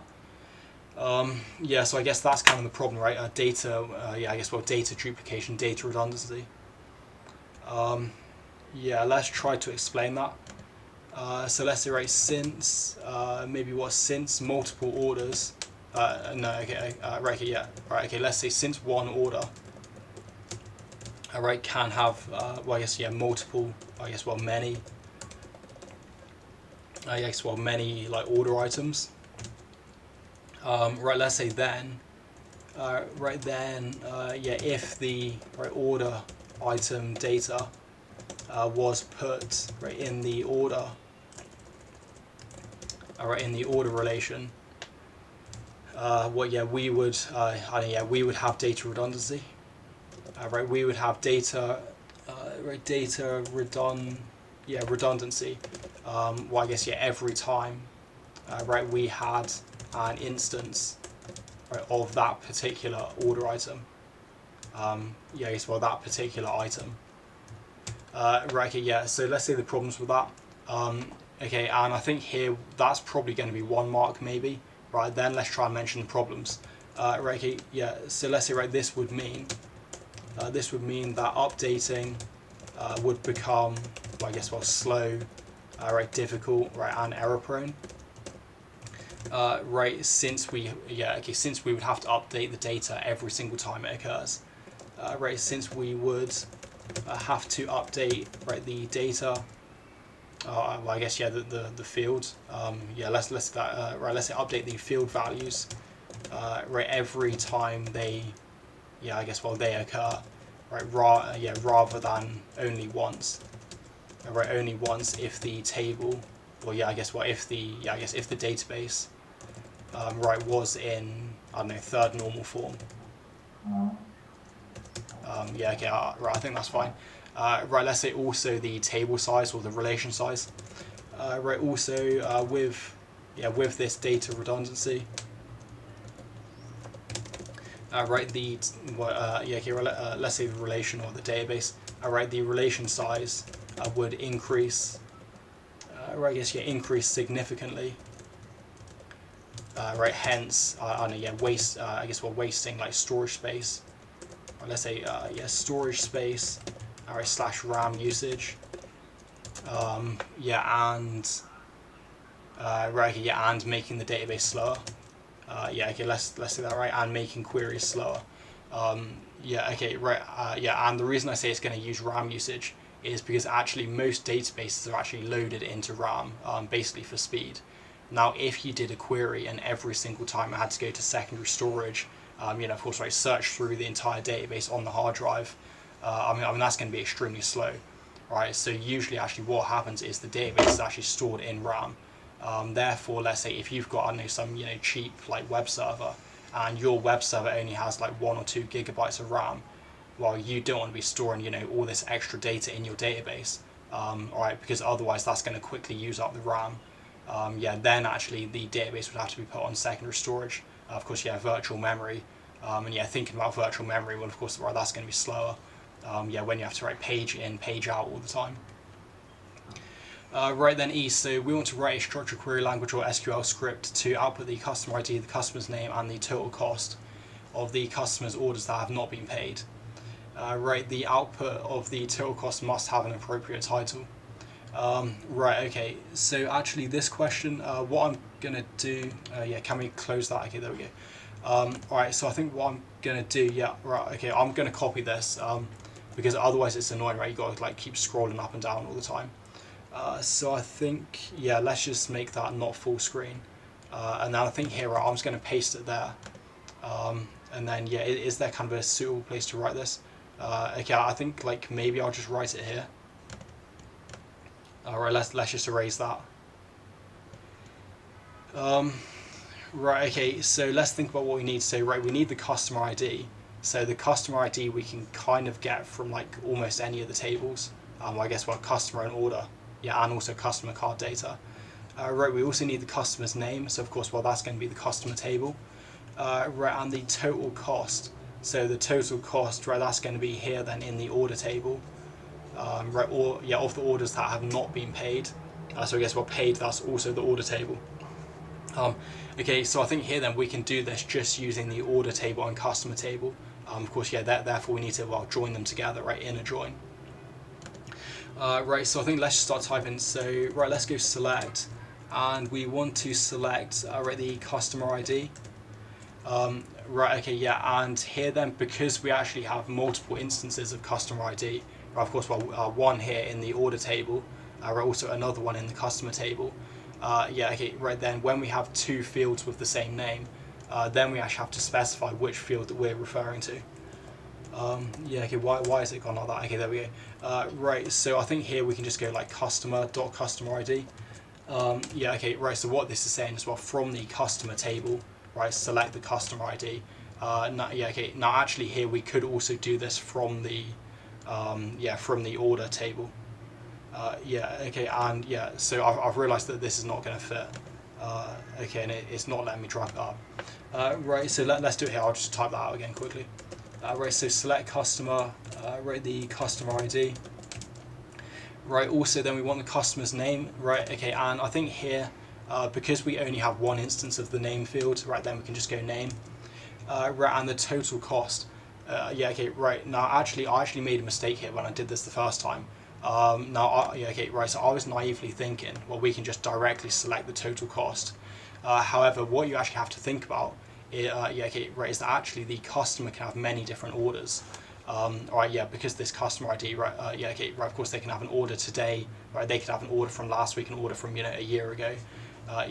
So therefore, what we have to do, we actually have to sum, right, this total cost, from that particular customer. So here we're going to need a sum, right? But then we also need a group by, just so we group all of customer 1 orders together. all of customer 2's orders together, right, etc. Right, okay, so yeah, let's just see if we can continue writing this here. Okay, yeah, there we go. Right, so name, and I think here then let's go sum. So it's going to be the sum of the total cost. And then I think if we go down, yeah, this is a bit weird. Right, it says the output of the total cost must have an appropriate title. Right, so the way that we rename columns in SQL, right, okay, yeah, because, okay, so otherwise what's going to happen is when we output the table, well, it's literally going to have the column name, sum total cost. Which is maybe like not the kind of easiest to look at. I guess if we want to output it in a sort of nice format. Right, okay, yeah. So the way that we rename is if we just say as. I don't know. Let's go like total cost. Yeah, I think that's fine. Or total cost of all orders or something. Right, that should be fine. Right, okay, yeah. Or we could say I don't know, maybe total to pay. Well, yeah, like let's say total unpaid, because this is still how much they kind of owe. Right, so then we're going to say from. Right, now actually here either we could say customer or we could say order. Okay, so actually it doesn't matter. Alright, but of course if we go from customer, well then we have to inner join with order. Whereas if we said from order, well then we would have to inner join with customer. Alright, so I think let's just go customer since it's the top one. Right, so then we want to go inner join. Right, so here let's go inner join order. Right, okay, right, so here we say on. So this is the two values, or the two fields that have equal values. Right, so of course that's going to be the customer ID. So let's go right on customer, right, dot customer ID. Right, and that's going to be equal to, equal to order, right, dot customer ID. I think that's fine. Right, so then we say where. So let's go where. Right, okay, and what that's going to be paid, right, so paid equals false, because we're checking for the orders that have not been paid. Right, okay, yeah, and I think finally then, well then we just want the group by. So let's go group by, and okay, right, so again, well we have to specify, right, is it the customer.customer ID, right, or the order.order ID. Okay, right, and so again we could use either, but I think since here I've done customer.customer ID, I think probably let's just use the same one.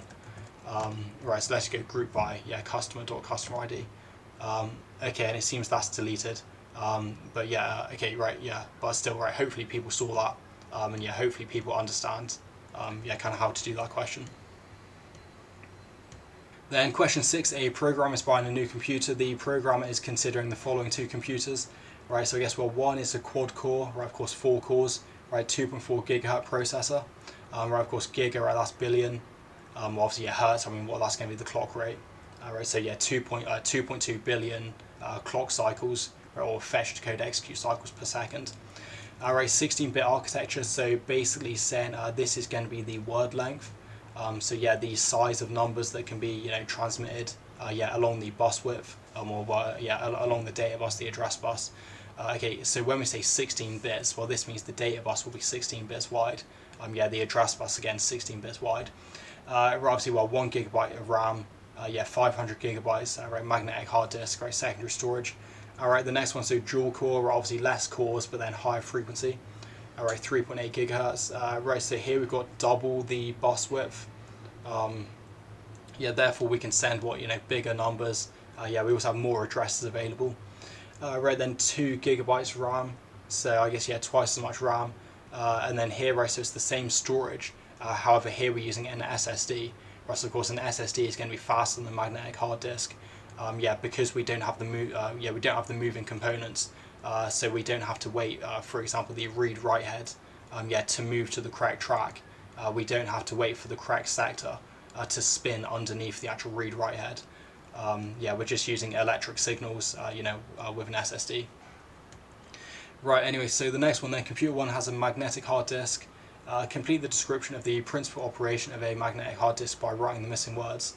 Right, okay, so here the magnetic hard disk has one or more something that can be magnetized. Right, so, okay, right, so I guess this is talking about the actual disks themselves. Alright, now you don't really want to say disk, you actually want to say the technical word. So the technical word is going to be a platter. But the platter, again, basically it's the disk. And I think probably I'll actually show the diagram I've got here. Right, so yeah, for example, again, right, where's the pen? Right, okay, so here then we see the actuator. Yeah, okay, it's really difficult to see the pen here. Where's that mouse? Okay, there we go. Right, okay, yeah, okay, right, so here we see the actuator. So of course, well, this is the actual arm that can, sort of move in and out, right, back and, well, yeah, I guess just sort of in and out, really. It's kind of just moving, obviously, this way. Yeah, just kind of in and out, sort of, yeah, along the disk. Right, then we got the spindle. Okay, so the spindle, right, that's actually the thing in the middle. Basically just like the axle, right, the thing everything's connected to. And of course, yeah, okay, the spindle, as the name suggests, this is the thing that's actually spinning, right? And of course, well, because the platters are connected to this, right, therefore the platters also spin. Right, the read-write head, again, yeah, I can't see, okay, here, yeah, right, okay, so here it is. Right, okay, the read-write head, I guess here. So if you were to, zoom in, right, then obviously, yeah, there's going to be, I don't know, some like little kind of like magnetic sensor, basically. They can just detect the magnetism, or yeah, detect the magnetic field, yeah, of the current part of the disk that is, or well, yeah, the current part of the platter, that is moving underneath it. Right, again, obviously here, well, platters, right, that's the actual disks. Yeah, I mean, honestly, right here, the logic board, that doesn't really matter. I guess that's going to be doing things like converting memory addresses, yeah, to the actual physical part of the disk, right, that the read-write head, well, that actuator has to, move the read-write head to. Yeah, that's like the internal logic, really, of how the hard drive's working. Then I guess, well, obviously just connections, right, so just the SATA cable, for example, yeah, that you would use to connect the hard drive to the motherboard, yeah, just so it can obviously, well, sort of send data to RAM, and then, yeah, ultimately to the processor. Right, okay, yeah, so hopefully that makes sense, right? So the magnetic hard disk has one or more platters, right, and yeah, okay, I guess here you can actually see, yeah, right, and okay, and to be honest, this is something I also didn't know until, well, probably a couple of years ago, so yeah, kind of quite recently.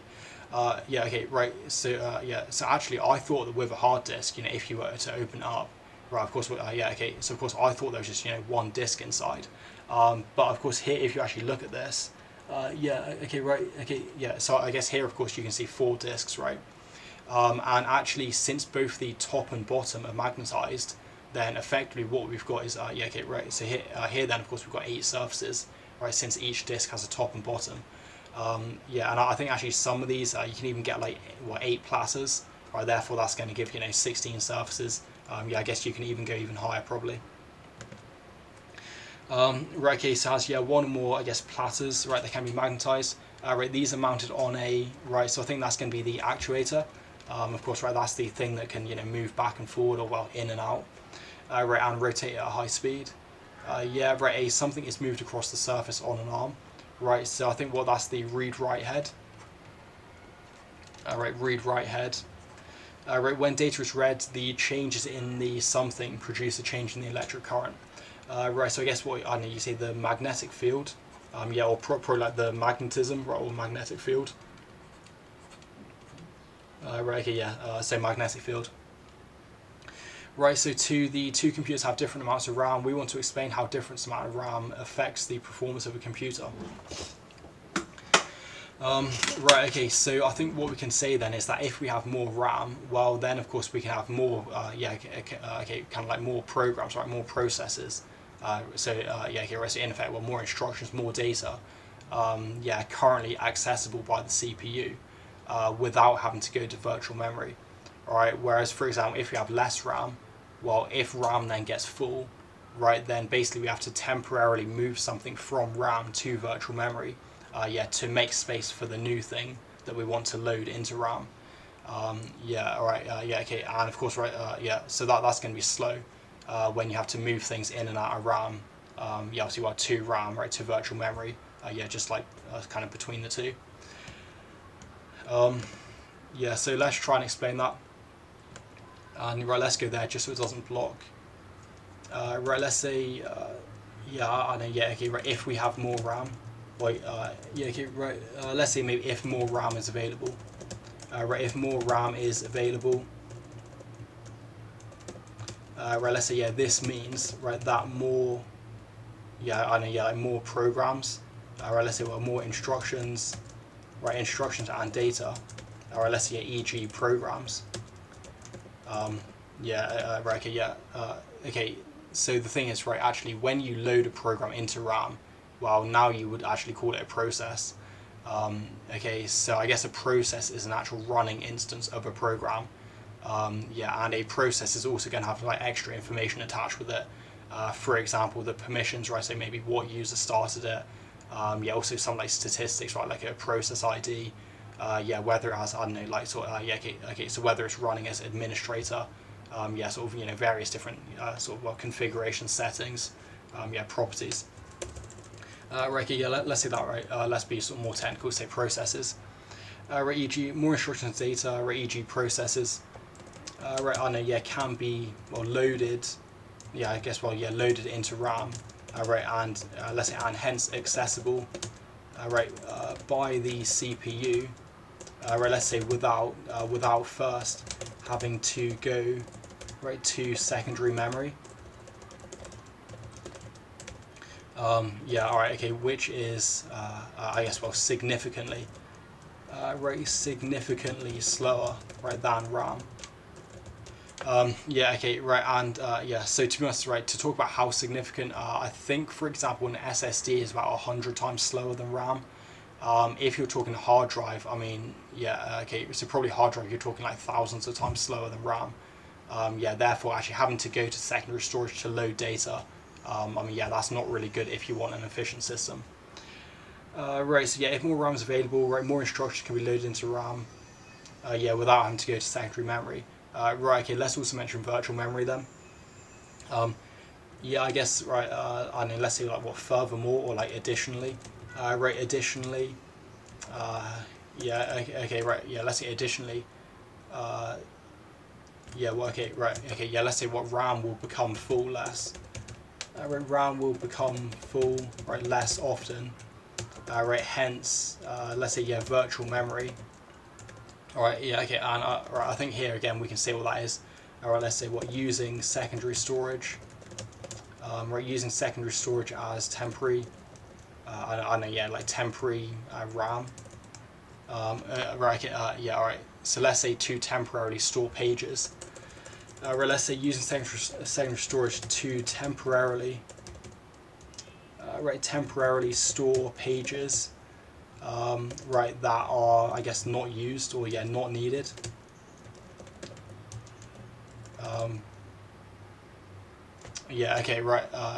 So I think here, right, let's say store pages from RAM. That are currently not needed. Hence virtual memory, right, let's say virtual memory is, I guess, less needed. Let's say therefore, speeding, let's say speeding up the system or the performance.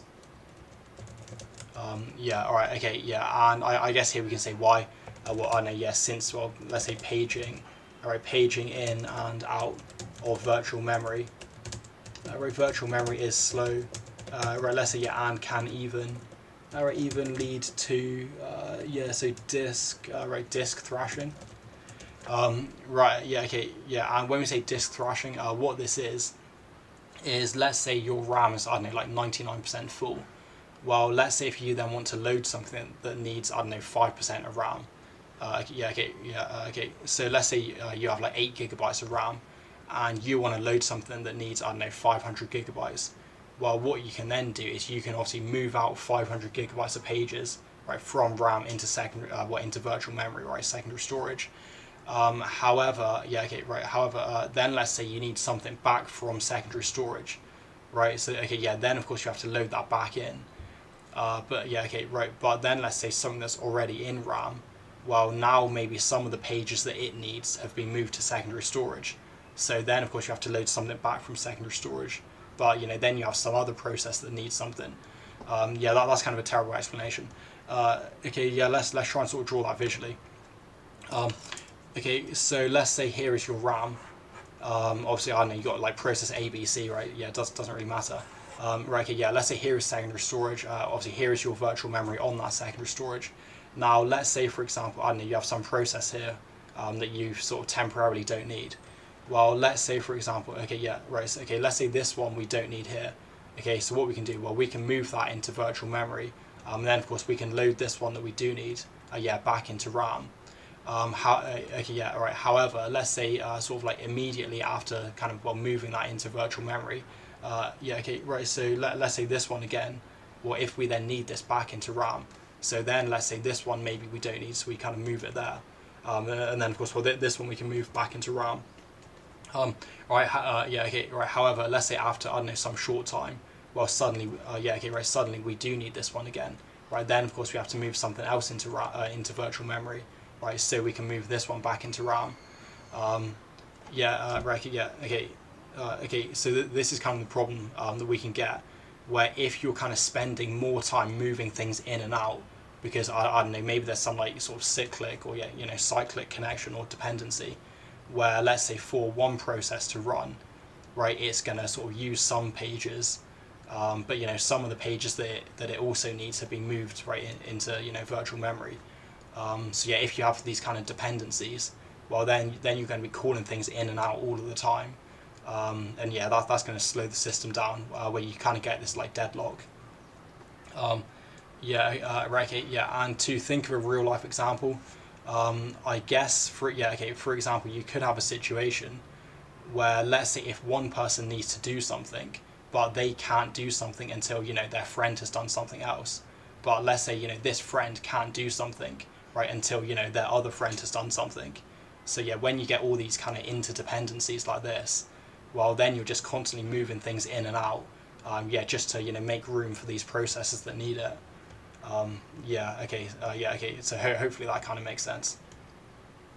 Right, then the next one, so the two computers have different bus widths. We want to explain how different bus widths affect the performance of a computer.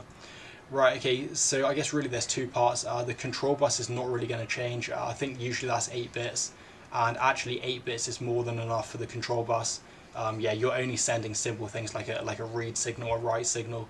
I think maybe you're sending the interrupts. You can send the system clock. Right, but basically you don't have to send that much data.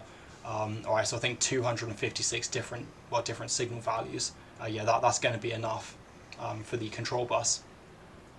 Alright, so when we're talking about bus width, right, the thing that's going to change, well, either the data bus or the address bus. Now, and I think here let's just start writing it directly.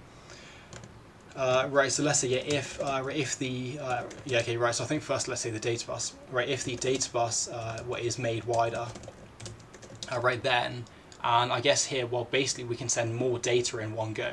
So if we have 32-bit 32-bit data bus width, right, of course we can send 32 bits in one go. Right, if we have 64 bits, well, of course we can send 64 bits. So in effect we can send so twice as much in terms of bits, right? However, if you think about the numbers, it's actually not twice as much. Because if you think, for example, 2 to the power of 32, that's about 4.3 billion, right, approximately. Whereas if we think 2 to the power of 64, I don't know, I think they say it's like 18, like exa something.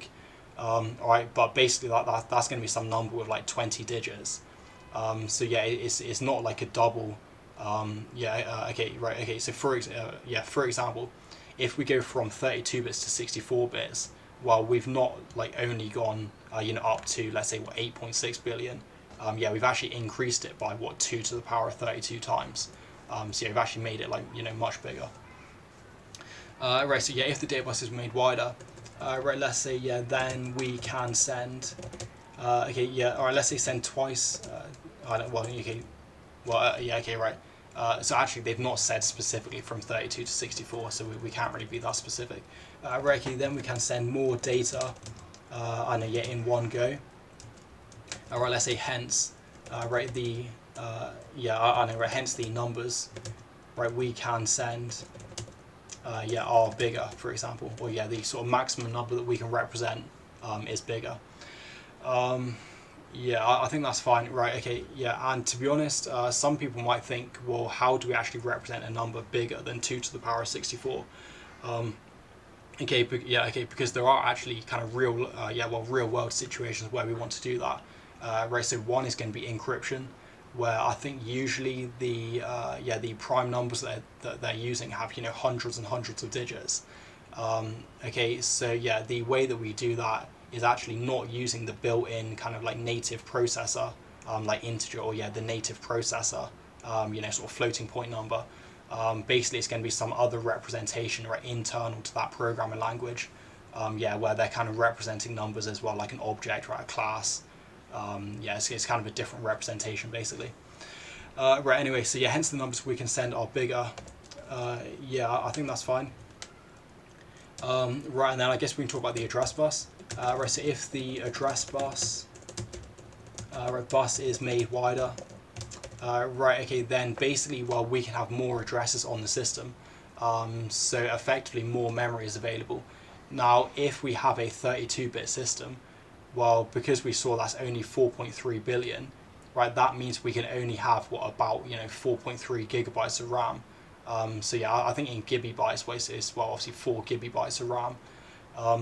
Okay, so if, for example, you have, I don't know, some laptop from 2005, well, back then, I guess most of the systems were using 32 bits. Therefore, you actually wouldn't be able to get bigger than 4 gigabytes of RAM. So that's kind of a problem, right? So if the address bus is made wider, then we can send a greater range of addresses. Right, let's say hence, right, more memory. More memory, right, RAM is available, right, to be, accessed, right, by the processor. I think that's fine. Right, and I guess actually we want to specifically mention how this affects the performance. Let's say maybe therefore, therefore making the computer, faster, right, since virtual memory is less, less often to be needed. Less likely to be needed. Right, and then I guess also here for the data bus, right, we can send more data in one go, hence numbers we can send are bigger. Right, let's say, right, therefore, let's say therefore the performance will increase. Right, since we need to send kind of like less, so we can say, well, since we have to use less fetch to code execute cycles, in order to send that. So for example, let's say we want to send, I don't know, 1 megabyte of data. Well, if we're using a 32-bit data bus width, right, well then of course, I don't know, it's let's say 1 megabyte divided by 32, right, kind of whatever that's going to be. That's of course how many basic signals we have to send. Whereas if we're using a data bus of 64 bits, well then of course we're only having to send half as much, since of course we can send 2 times as much data in each go. Let's try and say that. Alright. So I think we've kind of said that, right? So if the data bus is made wider, we can send more data in one go. Right, let's say, right, maybe, therefore, therefore, we, have to, alright, so let's say, therefore, we can send the same amount of data in a shorter period of time. We can send the same, right, amount of data in a shorter period of time. Right, let's say, and the numbers we send are bigger. Okay, so I think that's kind of quite like terrible, kind of terrible wording, terrible grammar. But hopefully it makes sense. Right, and then B, so both computers have an operating system OS, and we want to describe the purpose of an operating system in a computer. Okay, so for 5 marks, I think we can probably just think about the different management tasks. And I guess probably the first one we can actually say would be to provide an interface for the user to interact with the hardware. Of course, without having to interact with the hardware directly. So let's say that, right, to provide, right, an interface, right, for the user to, I guess, easily, right, interact with the hardware, via the operating system. Right, via the operating system and vice versa. Because of course the hardware is also For example, outputting to the user. For example, outputting on the screen. Yeah, I guess right, and interface.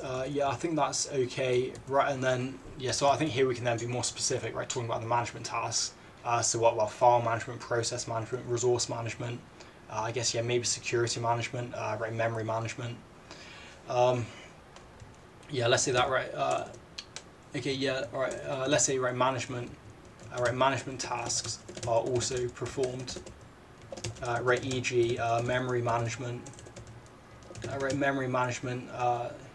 Yeah, I know to let's say allocate, deallocate memory.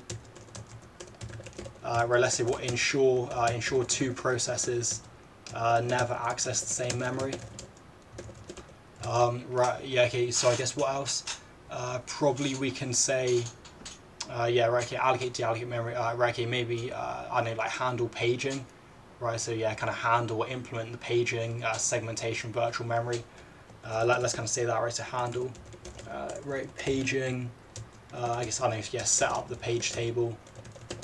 Right, I guess segmentation. Yeah, I know, like, manage virtual memory. Right, etc. Right, okay, let's say also, also file management. Yeah, is performed. Yeah, what to set up. I know, yeah, to, well, okay, right, let's say to set up the file, or, right, okay, yeah, alright, let's say maybe to organize. Yeah, right, okay, alright, so I think maybe let's say to maintain. Or let's say to maintain, I know, yeah, the file and directory structure. Right, yeah, okay, right, let's say e.g., right, via FAT, right, so the file allocation table. Yeah, alright, I think that's okay. Right, let's say, and provide, I don't know, yeah, like, right, let's say easy ways to perform common file tasks. Right, let's say, e.g., well, creating, deleting, I guess, yeah, like moving, right, renaming, yeah, obviously copying, etc. Right, that's fine. Right, I guess we can then maybe say, right, so we said file management, memory management. Right, I guess process management, or, well, scheduling. Right, that's also important. Right, let's say, yeah, process management. Right, is also implemented. Right, let's say to ensure, right, that all running processes, let's say maybe get a fair allocation, right, of resource time. Let's say resource time / access. Right, yeah, e.g., I know, yeah, e.g., right, CPU execution. Yeah, I guess what network card access. I know, yeah, like GPU. I guess I know, yeah, GPU access, right, etc. Yeah, I guess what GPU, right, I/O. Yeah, I think that's fine, and you're right. So here you could say what this is managed, right, via a scheduling algorithm. Yeah, okay, right, let's say get a fair allocation of resource time access. Right here, let's say according to, right, yeah, according to a specific scheduling algorithm. Yeah, I think that's fine, right, and then I guess we could maybe mention something like security management. For example, to provide, I don't know, like file permissions, yeah, passwords. Yeah, I guess different permissions in terms of like a normal user, right, or administrator, something like that, right? Let's say, yeah, security management is also implemented. Right, e.g., I don't know, yeah, providing a like login screen. Yeah, where, or, I don't know, yeah, where the user, right, has to enter their credentials. I know, right, okay, yeah, let's see what different roles or different access levels. Yeah, let's say different access levels, roles, I know, permissions, right, etc. Yeah, okay, I think, yeah, probably that's going to be enough really for that. Right then, 7. So a banker stores personal data on their work computer. The banker needs to transfer the confidential data across the internet.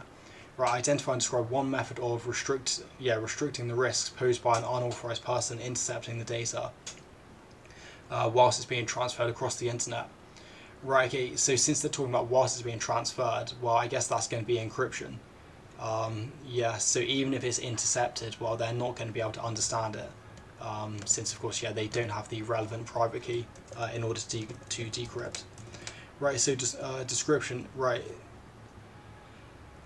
Yeah, okay, so right here then I'm wondering how much detail do we need? I mean, do we need to talk about, I know, yeah, the sender, receiver, public key, private key? Yeah, okay, right, so here it's not said specifically about what asymmetric or symmetric encryption. Of course, the difference, if we're using symmetric encryption, well, then it's a shared key, right? So both the sender and receiver have the same key. However, the disadvantage of that is that, of course, well, somehow there needs to be a way of, those two people getting the same key. And if, for example, you were to send the key over the network, well, okay, of course, the problem with that is, well, if someone intercepts the key, right, now they would be able to, well, one, decrypt all of the messages, but they could also encrypt messages, pretending to be the other person. And I guess, since it's obviously encrypted using the same key, right, the receiver would actually believe that it's the person that they think they're communicating with, rather than this, malicious third party. Whereas if we say asymmetric encryption, well, that's of course where the sender and receiver both have their own public key and private key. So in effect, there's 4 keys total. And for example, if A wants to send to B, well, A would then use B's public key in order to encrypt, right? They would then send that data over the network, while they would send the ciphertext over the network, right? Of course, the encrypted data. Right, the receiver would use their own private key in order to decrypt that. So right, again, I'm not sure how much detail we need. Right, one method. Okay. So let's I don't know. Right, okay. Let's say, right, for example, right, if asymmetric. I'm not sure how to spell asymmetric. Right. Okay. Yeah. All right. Let's say if asymmetric encryption is used. The sender. The sender will use. What the receivers. Public key, right, in order to encrypt. Encrypt the data, encrypt the plaintext. Let's say into ciphertext. So let's say how this prevents them from understanding. Right. So this means. Here they said unauthorized person. So let's say even if the third party, right, even if the third party intercepts the data, let's say since they don't have the corresponding private key, private key, right, then they won't be able to decrypt the message. Hence they won't. Right, hence they won't be able to understand it. Let's say only. Right, so only the intended receiver will be able to decrypt. Since, right, they have the corresponding private key. Corresponding private key. Matching the public key. Used to encrypt. Then part B says the banker receives confidential data across the internet. The data includes digital signature, and we want to explain how a digital signature can make sure the data has not been changed during the transmission. So I think this one is a bit complex. So what I'm actually going to do, I'm going to open this website that I've just got here, just to try and demonstrate this. Because I think actually the best way to actually learn this is of course, just practical example. So if you also want to go along, of course you can use this website with PGP, pretty good privacy. Nadgem.uk. So what do we want to do? Right, digital signature, right, make sure the data has not been changed. So I think first what I'm going to do, and actually let's just go ahead and split screen these. So what we'll say is the person on the left, right, this one here, so they can be the sender, right, of course the person on the right, they can be the receiver. So I guess first of all we just have to enter this data. You can probably fast forward this part. Let's go on this sender@gmail.com. Comments optional, right, select algorithm, let's go RSA, right there, Rivesh Shah Edelman, right, that's the most common. Right, let's go for small key size again, just so it's faster. Right, let's go, I know, never. Right, passphrase, 5 characters. Right, let's go A, B, C, D. Yeah, just something simple. Right, okay, yeah, so here then I'm going to click generate keys. So just to, yeah, right, as we see here then, right, we've got the public key. Right, we've also got the private key. And I guess, well then, let's just go do this here for the receiver. Right, yeah, I know, let's go r@gmail.com. Right, again, well, of course, right, let's do the same algorithm. Yeah, and let's go never, and right, yeah, okay. Right, yeah, so actually, these passphrases, I mean, they're not really important. Right, yeah, okay, so basically the only thing that's important, for A-level knowledge is, well, obviously, yeah, there's a public key, there's a private key. Right, and yeah, both of them are going to have their own public key and private key. So let's just generate that quickly. Right, okay, yeah, now what we can do then is if we go to sign, right, because the sender, they're the one that actually wants to take the document. And okay, yeah, for testing purposes, I've just got, well, this list of jokes here. Right, so this is the document we want to sign. Okay, so the way we're going to do that, well, I'm just going to copy it. Right, yeah, okay, now the thing is actually, we don't want to sign the whole document here, right, so this message, yeah, okay, right, we don't want to copy this whole thing, because actually if we do that, let's just try and run this, right, okay, then it's saying we need our private key, yeah, because what we'll do is we'll use our private key in order to sign it, right, then the receiver would use our public key in order to verify. So if I just go back to the keys and, right, let's just copy this private key. Right, then if we go, yeah, back to sign, and right, let's just paste that there. Right, I guess it also needs the password, so just ABCD. Right, let's go sign. Right, okay, so yeah, I guess this then is the digital signature. Right, yeah, okay, however, as you can see, well, because we've actually got this long document, well, then we also get this long signature. Alright, and yeah, okay, I guess here, it's just, I don't know, what is it, yeah, 1066 characters. However, let's say if this was like some video, right, like a 2-hour movie, well, yeah, okay, suddenly then, you would get a signature, right, that's going to be, well, just as big, probably bigger, right, in terms of file size, than the actual movie itself. Right, so let's say if we just go ABCD, yeah, let's go again, right, sign. Okay, yeah, alright, so here we do still get quite a long signature, although compared to the original, right, it's actually much shorter. Okay, so yeah, what we actually want to do then, we don't want to sign the actual entire document. What we would first do is we would actually hash the document. So let's take this here. Yeah, okay, right, and for this website is this, right, EM178, right, GitHub.io. Right, so what I'm going to do is, yeah, okay, we take this document, right, first we hash it, and maybe I'll just move that across. Right, okay, so for example, here you see where they have, right, many different hashing algorithms, like SHA-256, I guess, yeah, we're sort of here at MD5, etc. Right, okay, yeah, so as we see then, if we take this input, well, here, this is the output that we get. Alright, and I realise that's probably quite small, but yeah, we can see that there. Right, now let's say, for example, if we change just one character, so I'm just going to add an A. Right, yeah, okay, then hopefully you can see that actually the output has changed completely. So this is the key thing, yeah, the key kind of, I guess, well, feature of a hashing algorithm. Well, I guess there's kind of many. Right, yeah, okay, right, so one key feature of a hashing algorithm is that if we use the same input, we would always get the same output. Yeah, whereas actually encryption, you're not guaranteed to get the same. So if you use the same plaintext plus the same encryption key, well, you might not necessarily get the same output. Yeah, and okay, yeah, I guess actually most encryption algorithms, you would actually get a different output. Right, and yeah, the reason you would get a different output is basically to prevent people from kind of noticing patterns.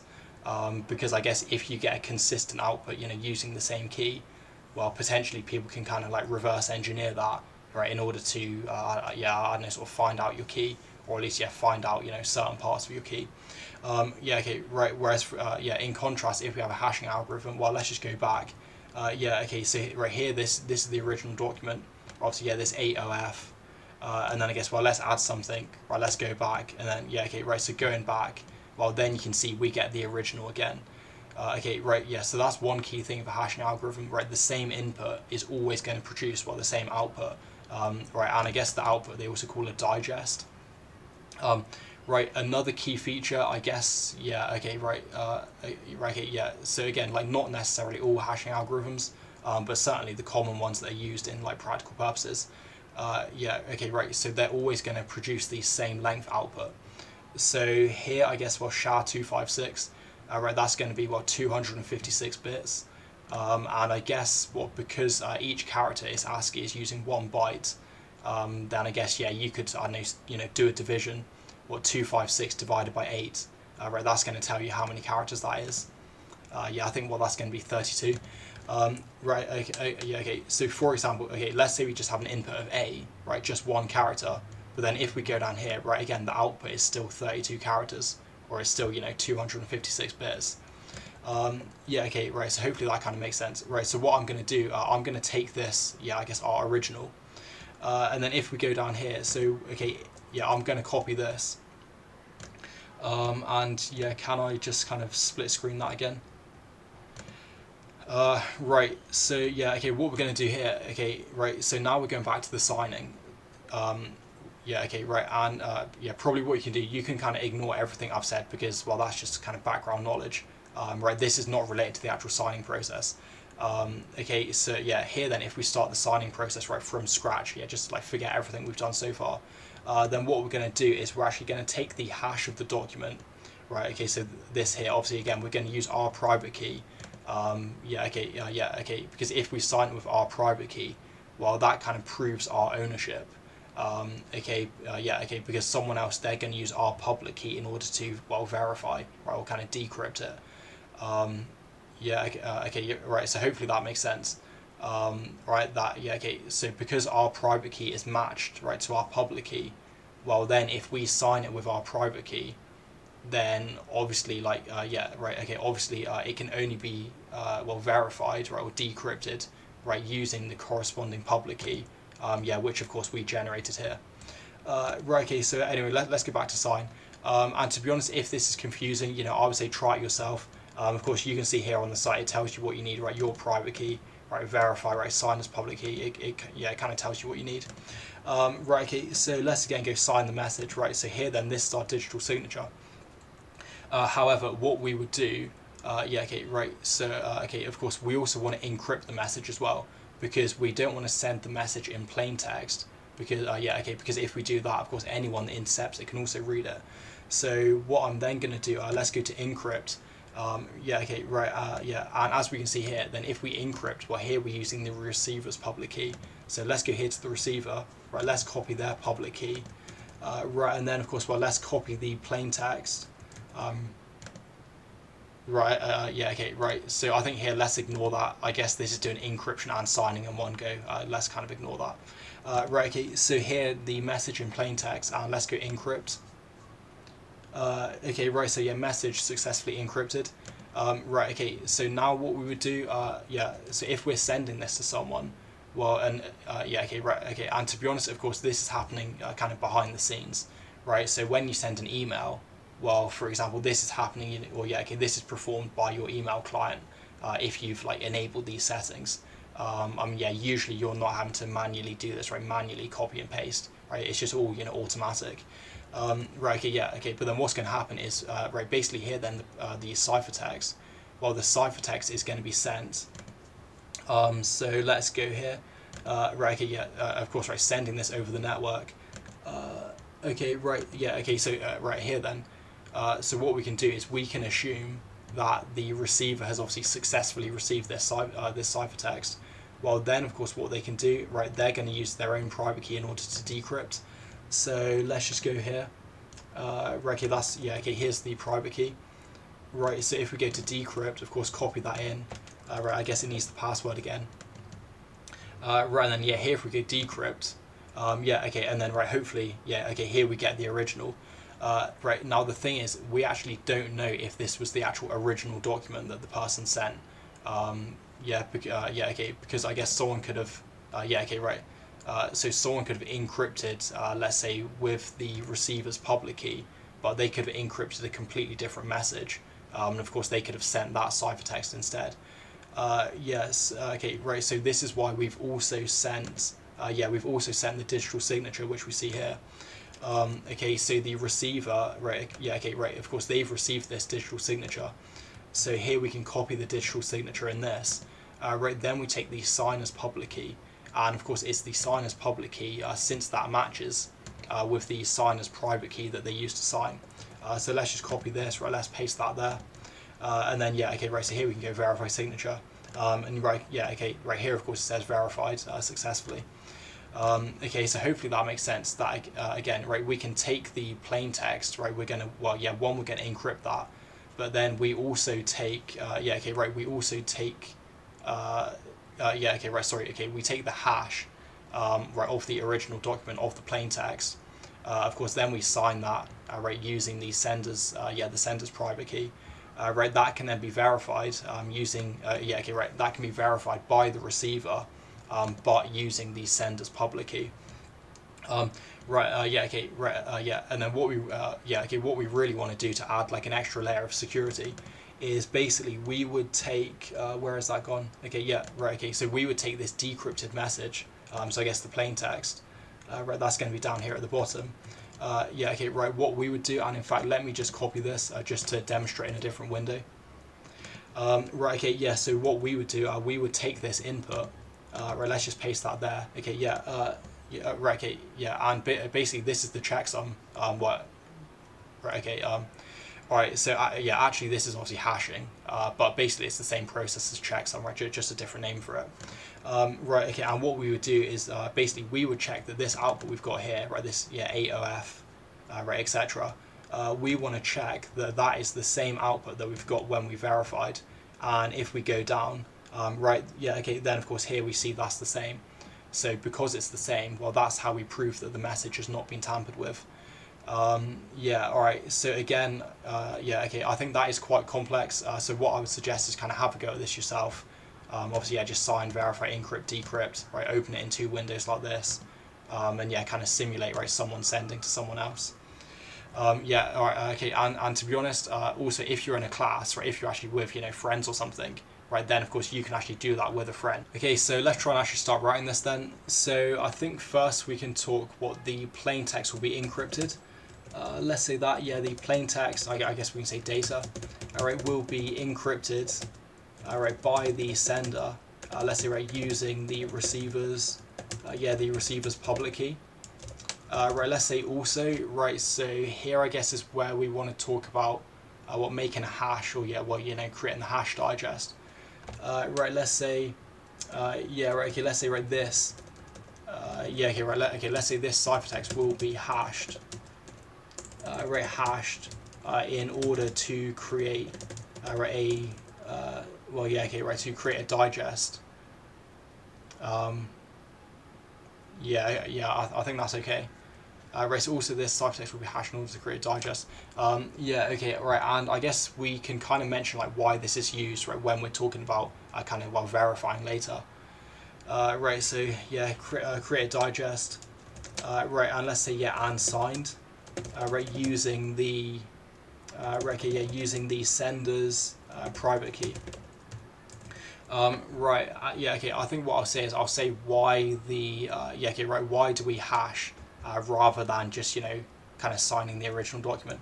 Alright, let's say, yeah, the reason we hash the, yeah, okay, right, the reason we hash the document, or well, yeah, the data, right, is to, let's say what, I don't know, yeah, produce, right, the short fixed length, well, digest.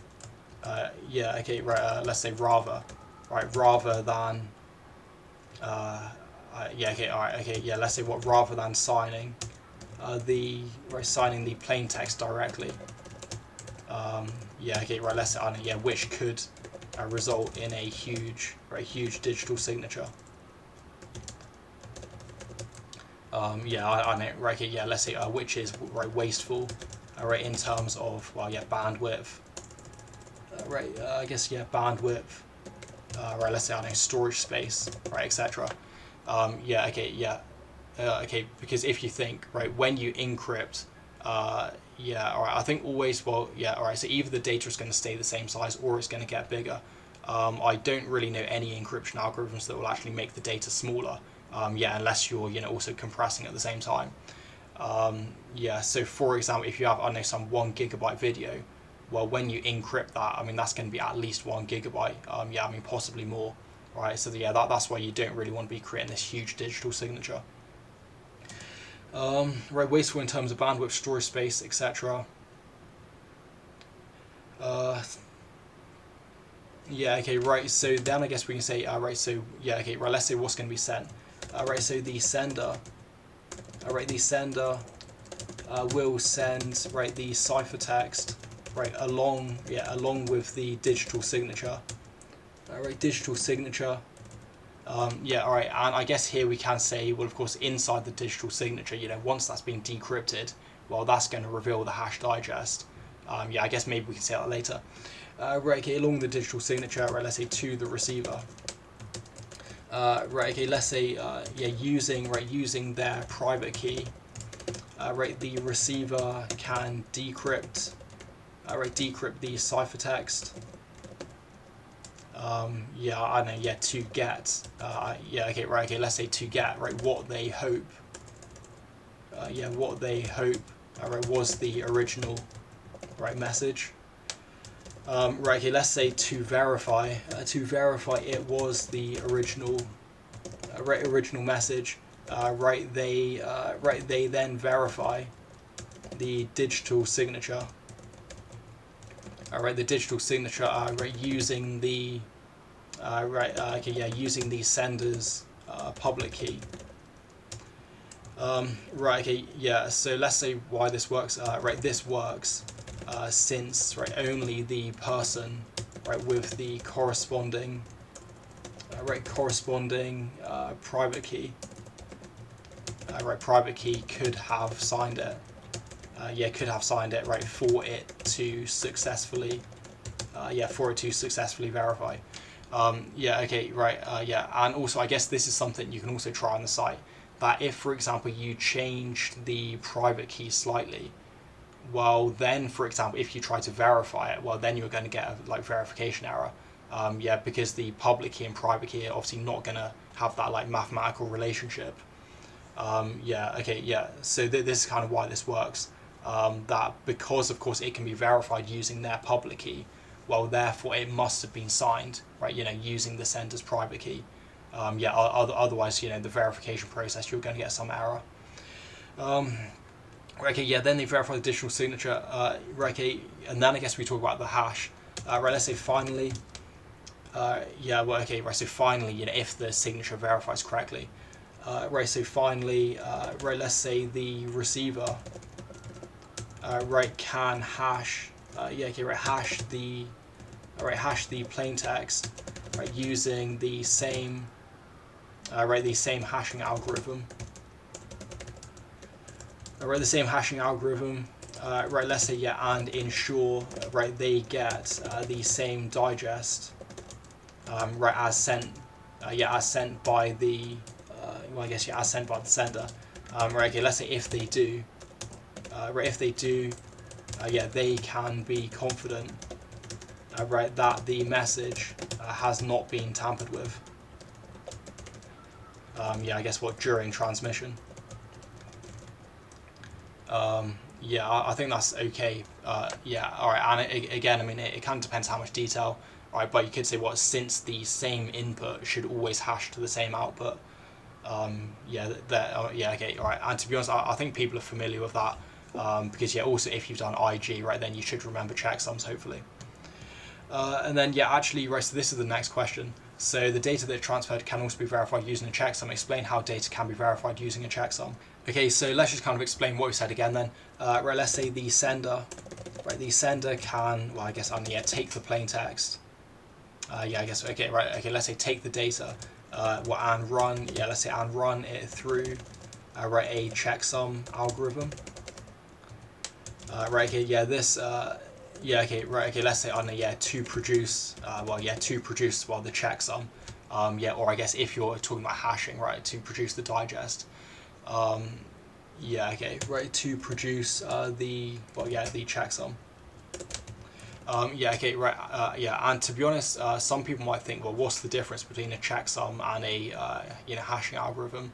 I mean, right, okay, yeah, basically it's just the same, well, sort of, yeah, same word, for, you know, the same word. Okay, sorry, yeah, different word for the same thing. Alright, so really you can call it like a hashing algorithm, you can call it checksum algorithm. Yeah, it's just, you know, the same thing. Right, so run through a checksum algorithm to, yeah, I guess to produce the checksum.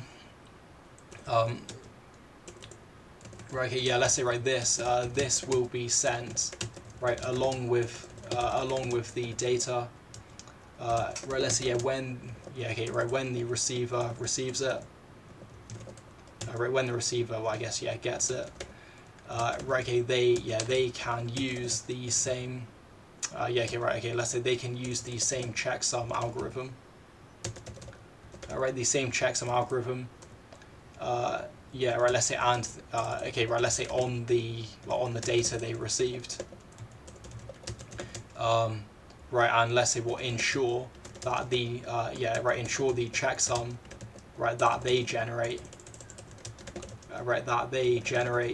is equal to the checksum that the user sent. Well, yeah, I guess, you know, that the sender sent. Right, okay, that the sender sent. Right, let's say, yeah, if it is, right, and again, yeah, then they can be sure. Right, then they can be sure that the data, right, has not been modified. Yeah, I guess, yeah, let's say that it has not been modified, right, / corrupted. Yeah, I think that's fine, right? Yeah, and again, I mean, obviously, if you want it to be more secure, you know, of course, you'd also be encrypting this as well. Yeah, but I think probably we don't need to mention that there. We, you know, probably just talk about the checksum is fine. Then question 8, the final question. So the following table shows part of the instruction set for a processor. The processor has two registers, the accumulator ACC and an index register IX. Right, okay, yeah, now actually when they show this in the exam, I would recommend just reading through it quickly. Yeah, okay, right, so usually the instructions are the same, right, however, sometimes they do change. Okay, for example, sometimes I've seen it where, yeah, okay, right, so for example here, right, we have add. Now here we can actually only add using immediate values. We actually can add, right, using a memory address. Yeah, okay, so sometimes, you know, these do actually change, yeah, slightly in the exams. That's why it's recommended to actually, yeah, read through them. Right, so yeah, the current contents of memory, right, so I guess, well, 80 to 83, right, that's just going to be data in here. Of course, well, obviously, yeah, these, right, 200 to 211, right, that's going to be instructions. Right, so trace the program currently in memory using the following trace table. Alright, so let's try and zoom out, and yeah, I guess maybe not that far. Right, okay, yeah, let's try and do this then. So I think here, yeah, okay, right, since they've already written these values in the memory, then I guess we can just start on instruction 200. So let's go here, 200. Right, so first then we're doing, well, LDD, right, so load using direct addressing. So what that means is, well, go to the memory address 81, right, so of course here this 8, then yeah, load 8 into the accumulator. Right, then we're going to increment the accumulator, so in fact, well, let's write the next instruction address, right, okay, that's going to increment to 9. Right, then we're going to store that in the address 83. So I guess here, yeah, let's write that 9. And of course, yeah, let's make sure to also write the next instruction address.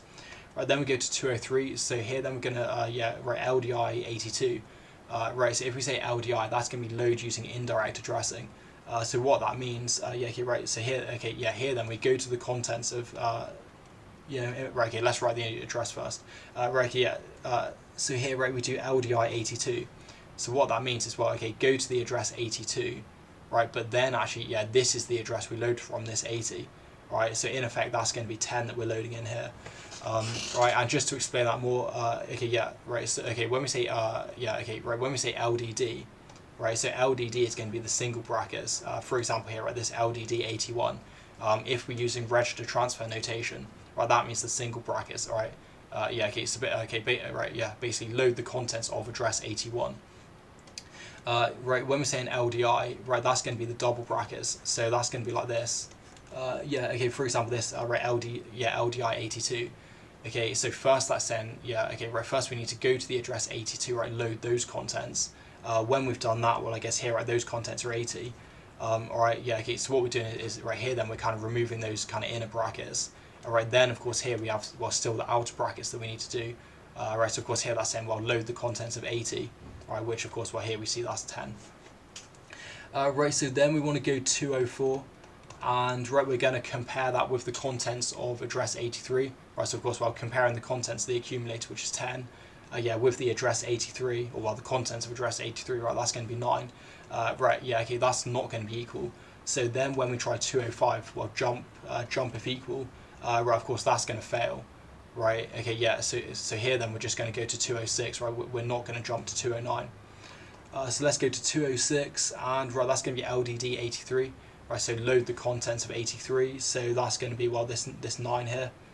Right, let's go 9, and then I guess what, 207. Right, okay, yeah. So here then we're going to add. Right, okay, well, yeah. So we'll add the contents 10. Well, yeah, just add the denary number 10. Right, so let's go 19. Right, then we're going to jump to 210. Okay, so let's do that. We go 210. In fact, hang on, right, I think I've missed.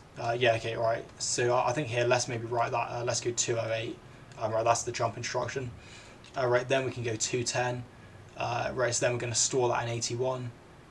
Right, so 81, and yeah, let's go 19 like that. And then I guess, yeah, okay, right there, then we just end like that.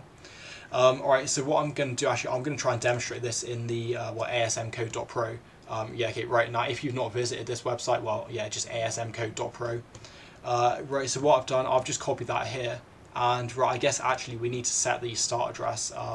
Right, yeah, okay, right, so here we saw the start address was 80. Right, now, yeah, okay, yeah, now I guess equivalently, of course, you could just go enter, right, until you get to line 80. However, that's quite tedious, and yeah, actually, I did see some of the questions before. They actually started on address like 1 million, for example. Right, and of course, you're not going to want to enter, you know, a million enters there. Right, and then I think this one, yeah, this should start on 200, right, so I think that's fine. Okay, what I'm going to do, I'm going to click on this trace table toggle. Yeah, right, okay, what you could do, so you could go step cycle, right, just to see the exact contents of, you know, PC, MAR, MDR, etc. Alright, however, I'm just going to click run just to run it to the end. Right, denary number 209 out represents all range. Right, okay, yeah, right, so here then that's because we're using a register size of 8. However, I guess because, yeah, right here then we jump into instruction, we jump into address 209. Alright, now thinking back to what we said about the address size, or yeah, okay, sorry, right, the address bus width, right, the data bus width. Well, if we've got a register size of 8, now if, yeah, okay, right, so let's say if this is unsigned, well then of course we go from 0 to, yeah, what, 0 to 255. However, obviously if it's signed, well of course, right, we can only represent this range. Alright, so what I'm going to do is, let's make that 16, and to be honest, actually, that's probably a small bug with the website, because if we're thinking about addresses, then you're not really going to have a negative address. So yeah, I guess addresses will actually be unsigned there. Yeah, I can probably try and change that. Alright, so I think I'm going to stop it. Let's just run it again. Alright, and then, yeah, okay, so I think here this should be the same as what we got. Obviously, yeah, 8, 9, 9, 10, right, 9, 19. And then I guess, yeah, we store that. And I think let's just go back, and then, yeah, okay, yeah, alright, okay, and I think if you compare it line by line, right, it should actually be the same as this. Okay, yeah, okay, so that's also something that's quite useful. If you're struggling with these assembly programs, of course, you can write your own program, you know, in the assembly website. Yeah, try and trace it. Yeah, make sure you get the same result as, you know, what the website gives you. Right, so, okay, I guess here with them we've got more instructions. So the table shows part of the instruction set for a processor. The processor has one register, the accumulator, right, so no index register this time. Right here then we get, well, yeah, okay, right, yeah, so here we can add both the immediate values to AND, right, and of course, well, we can AND with an address. Yeah, right, okay, yeah, so actually I guess this is not, yeah, okay, this is not add, right, this is AND, so it is different. But yeah, I guess we get extra operands. Right, but I guess everything else is fairly typical there. Right, so then we want to write the bit manipulation instruction that can be used to set the least significant bit to 1, right, in an 8-bit register. All other bits must remain unchanged. Right, okay, so if we want to set that to 1, basically we can OR that with 1, and if we want all the other bits to stay the same, well then we just OR that with 0. Okay, because for example, let's say we have 0. Okay, yeah, let's do this. Right, okay, yeah, so 0 or 0, well that's going to stay at 0. Yeah, let's do it here, right, okay, yeah, so 0 or 1, right, well that's going to stay at 1. Okay, sorry, yeah, okay, right, so 0 or 1, okay, sorry, right, yeah, 1 or 0, right, that's gonna stay at 1. Okay, yeah, so what we can see right here, the input, so the input is not going to change, right, if we OR with 0. Of course, yeah, 0, right, goes to 0, right, 1, yeah, goes to 1. Okay, yeah, all right, okay, yeah. So if we want to keep things the same, we OR it with 0. However, if we want to set it to 1, let's maybe do it down here. Let's try and do this. Okay, right, so here again is the input. Here is, I don't know, let's say n, right, the value we're ORing it with. Of course, right, that's going to be an OR. Right, okay, so let's go 0. Yeah, okay, right, if we go 0 or 1, well, that's going to become 1. Right, likewise, of course, well, 1 or 1, right, that's going to stay at 1. Alright, yeah, okay, so hopefully that makes sense, that if we want to set a bit to 1, well, then we can OR it with 1. Right, yeah, okay, alright, so I think another one they often ask is if you want to toggle. So if, for example, you want to change a 0 from a 1, right, or obviously a 1 to a 0, right, okay, so I think then you're going to be using XOR. Alright, and I think here, what if you XOR it with a 1, then that should flip. Let's try that. So, for example, if you have, right, 0 XOR 1, yeah, okay, right, then that's going to become 1. And then if you have, yeah, okay, right, yeah, okay, right, again, so 1 XOR 1, well, now that's going to become 0 since they're the same. Okay, so again, yeah, if we XOR with 1, right, then it's going to flip. Right, if we XOR with 0, right, then it's going to stay the same. And then I guess, yeah, and you can also think, right, yeah, okay, so and if you AND it with 0, you're going to be setting to 0. If you AND with 1, right, then it's going to stay the same. So I think here, right, because we want to set the least significant bit, right, that means, well, the rightmost, then what we need to do, and I guess we can just write it like this, right? I think I'm going to write OR, and then I'm just going to use the binary notation. So let's just go like this. And then I guess, yeah, we're just going to have a 1 at the end, and yeah, hopefully that makes sense, right? We want the first 7 bits to stay the same, and then obviously, well, the rightmost bit, the least significant bit, yeah, just to change to 1. Right, so the accumulator currently contains the following binary value. We want to write the result after the instruction, right, XOR, right here, obviously that's hexadecimal prefix, right, FE. Okay, right, so I think what we want to do is let's write down what FE is in binary. Right, so of course, what F, that's just going to be 4 1s, so that's quite easy. And then E, well, I guess E is going to be, what, 14? So I think 14, what, that's going to be an 8, a 2. Yeah, sorry, right, an 8, a 4, and a 2, but then not a 1, right, just like that. It's, yeah, 1 less than F. Right, so here then we want to XOR them. So again, just doing the same, and I'm going to go left to right. So here, okay, right, so 1, yeah, 1 XOR 0. Okay, right, so because they're different, well, that's going to be a 1. Right here, well, 1 XOR 1, because they're the same, that's going to be a 0. Right, 1 XOR 0, right, okay, they're different, it's a 1. Here, right, 1 1, right, they're the same. 1 0, yeah, they're different. 1 1, right, same. Right, different, and yeah, different. Yeah, so I think hopefully that's correct. Yeah, okay, right, yeah, and also a way you can check this quite easily is because if we think, well, again, when we XOR with F, then if we just kind of look at these ones, then, yeah, okay, right, okay, basically these should have flipped, since, again, we XOR with 1, right, therefore it's going to change, right, so 0 becomes 1, yeah, 1 becomes 0, right, 0 becomes 1, right, 1 becomes 0, yeah, that seems fine. Alright, and then I guess here, right, okay, yeah, so, okay, these 3 bits are going to flip, so again, right, 0 becomes 1, 1 becomes 0, 0 becomes 1, yeah, that's fine. Alright, and then, yeah, okay, this final bit here, this 0, so because we XOR with 0, right, then it's going to stay the same, so yeah, 1 stays at 1. Yeah, okay, so that's kind of how you can check your answer, right, if you have time. Right, and then again, the accumulator contains the following value. Right, so here, logical shift right of, well, 5 is run. Okay, so yeah, alright, so some people I see the way they're doing this is they kind of count, you know, like 1, 2, 3, 4, 5, right, 1, 2, 3, 4, 5, but yeah, and obviously like shifting them 5 places individually. However, there is actually a quick way to do this, and what you can think, yeah, so if you're shifting it 5 places to the right, then basically these 5 bits are all going to get shifted out. Right, so what I'm going to do, I'm just going to, you know, scribble those out. Okay, yeah, all right, okay, so now what's going to happen? Well, these 3 bits here, well, of course, yeah, then we can just write those because they've got shifted 5 positions to the right. Then obviously coming in from the left, well, that's all going to be zeros. Yeah, just like that. And yeah, guys, all right, so I think then that was the last question. Probably that's been quite long. I mean, well, longer than 1 hour, 30 minutes, definitely. All right, however, as always, you know, hopefully that was useful.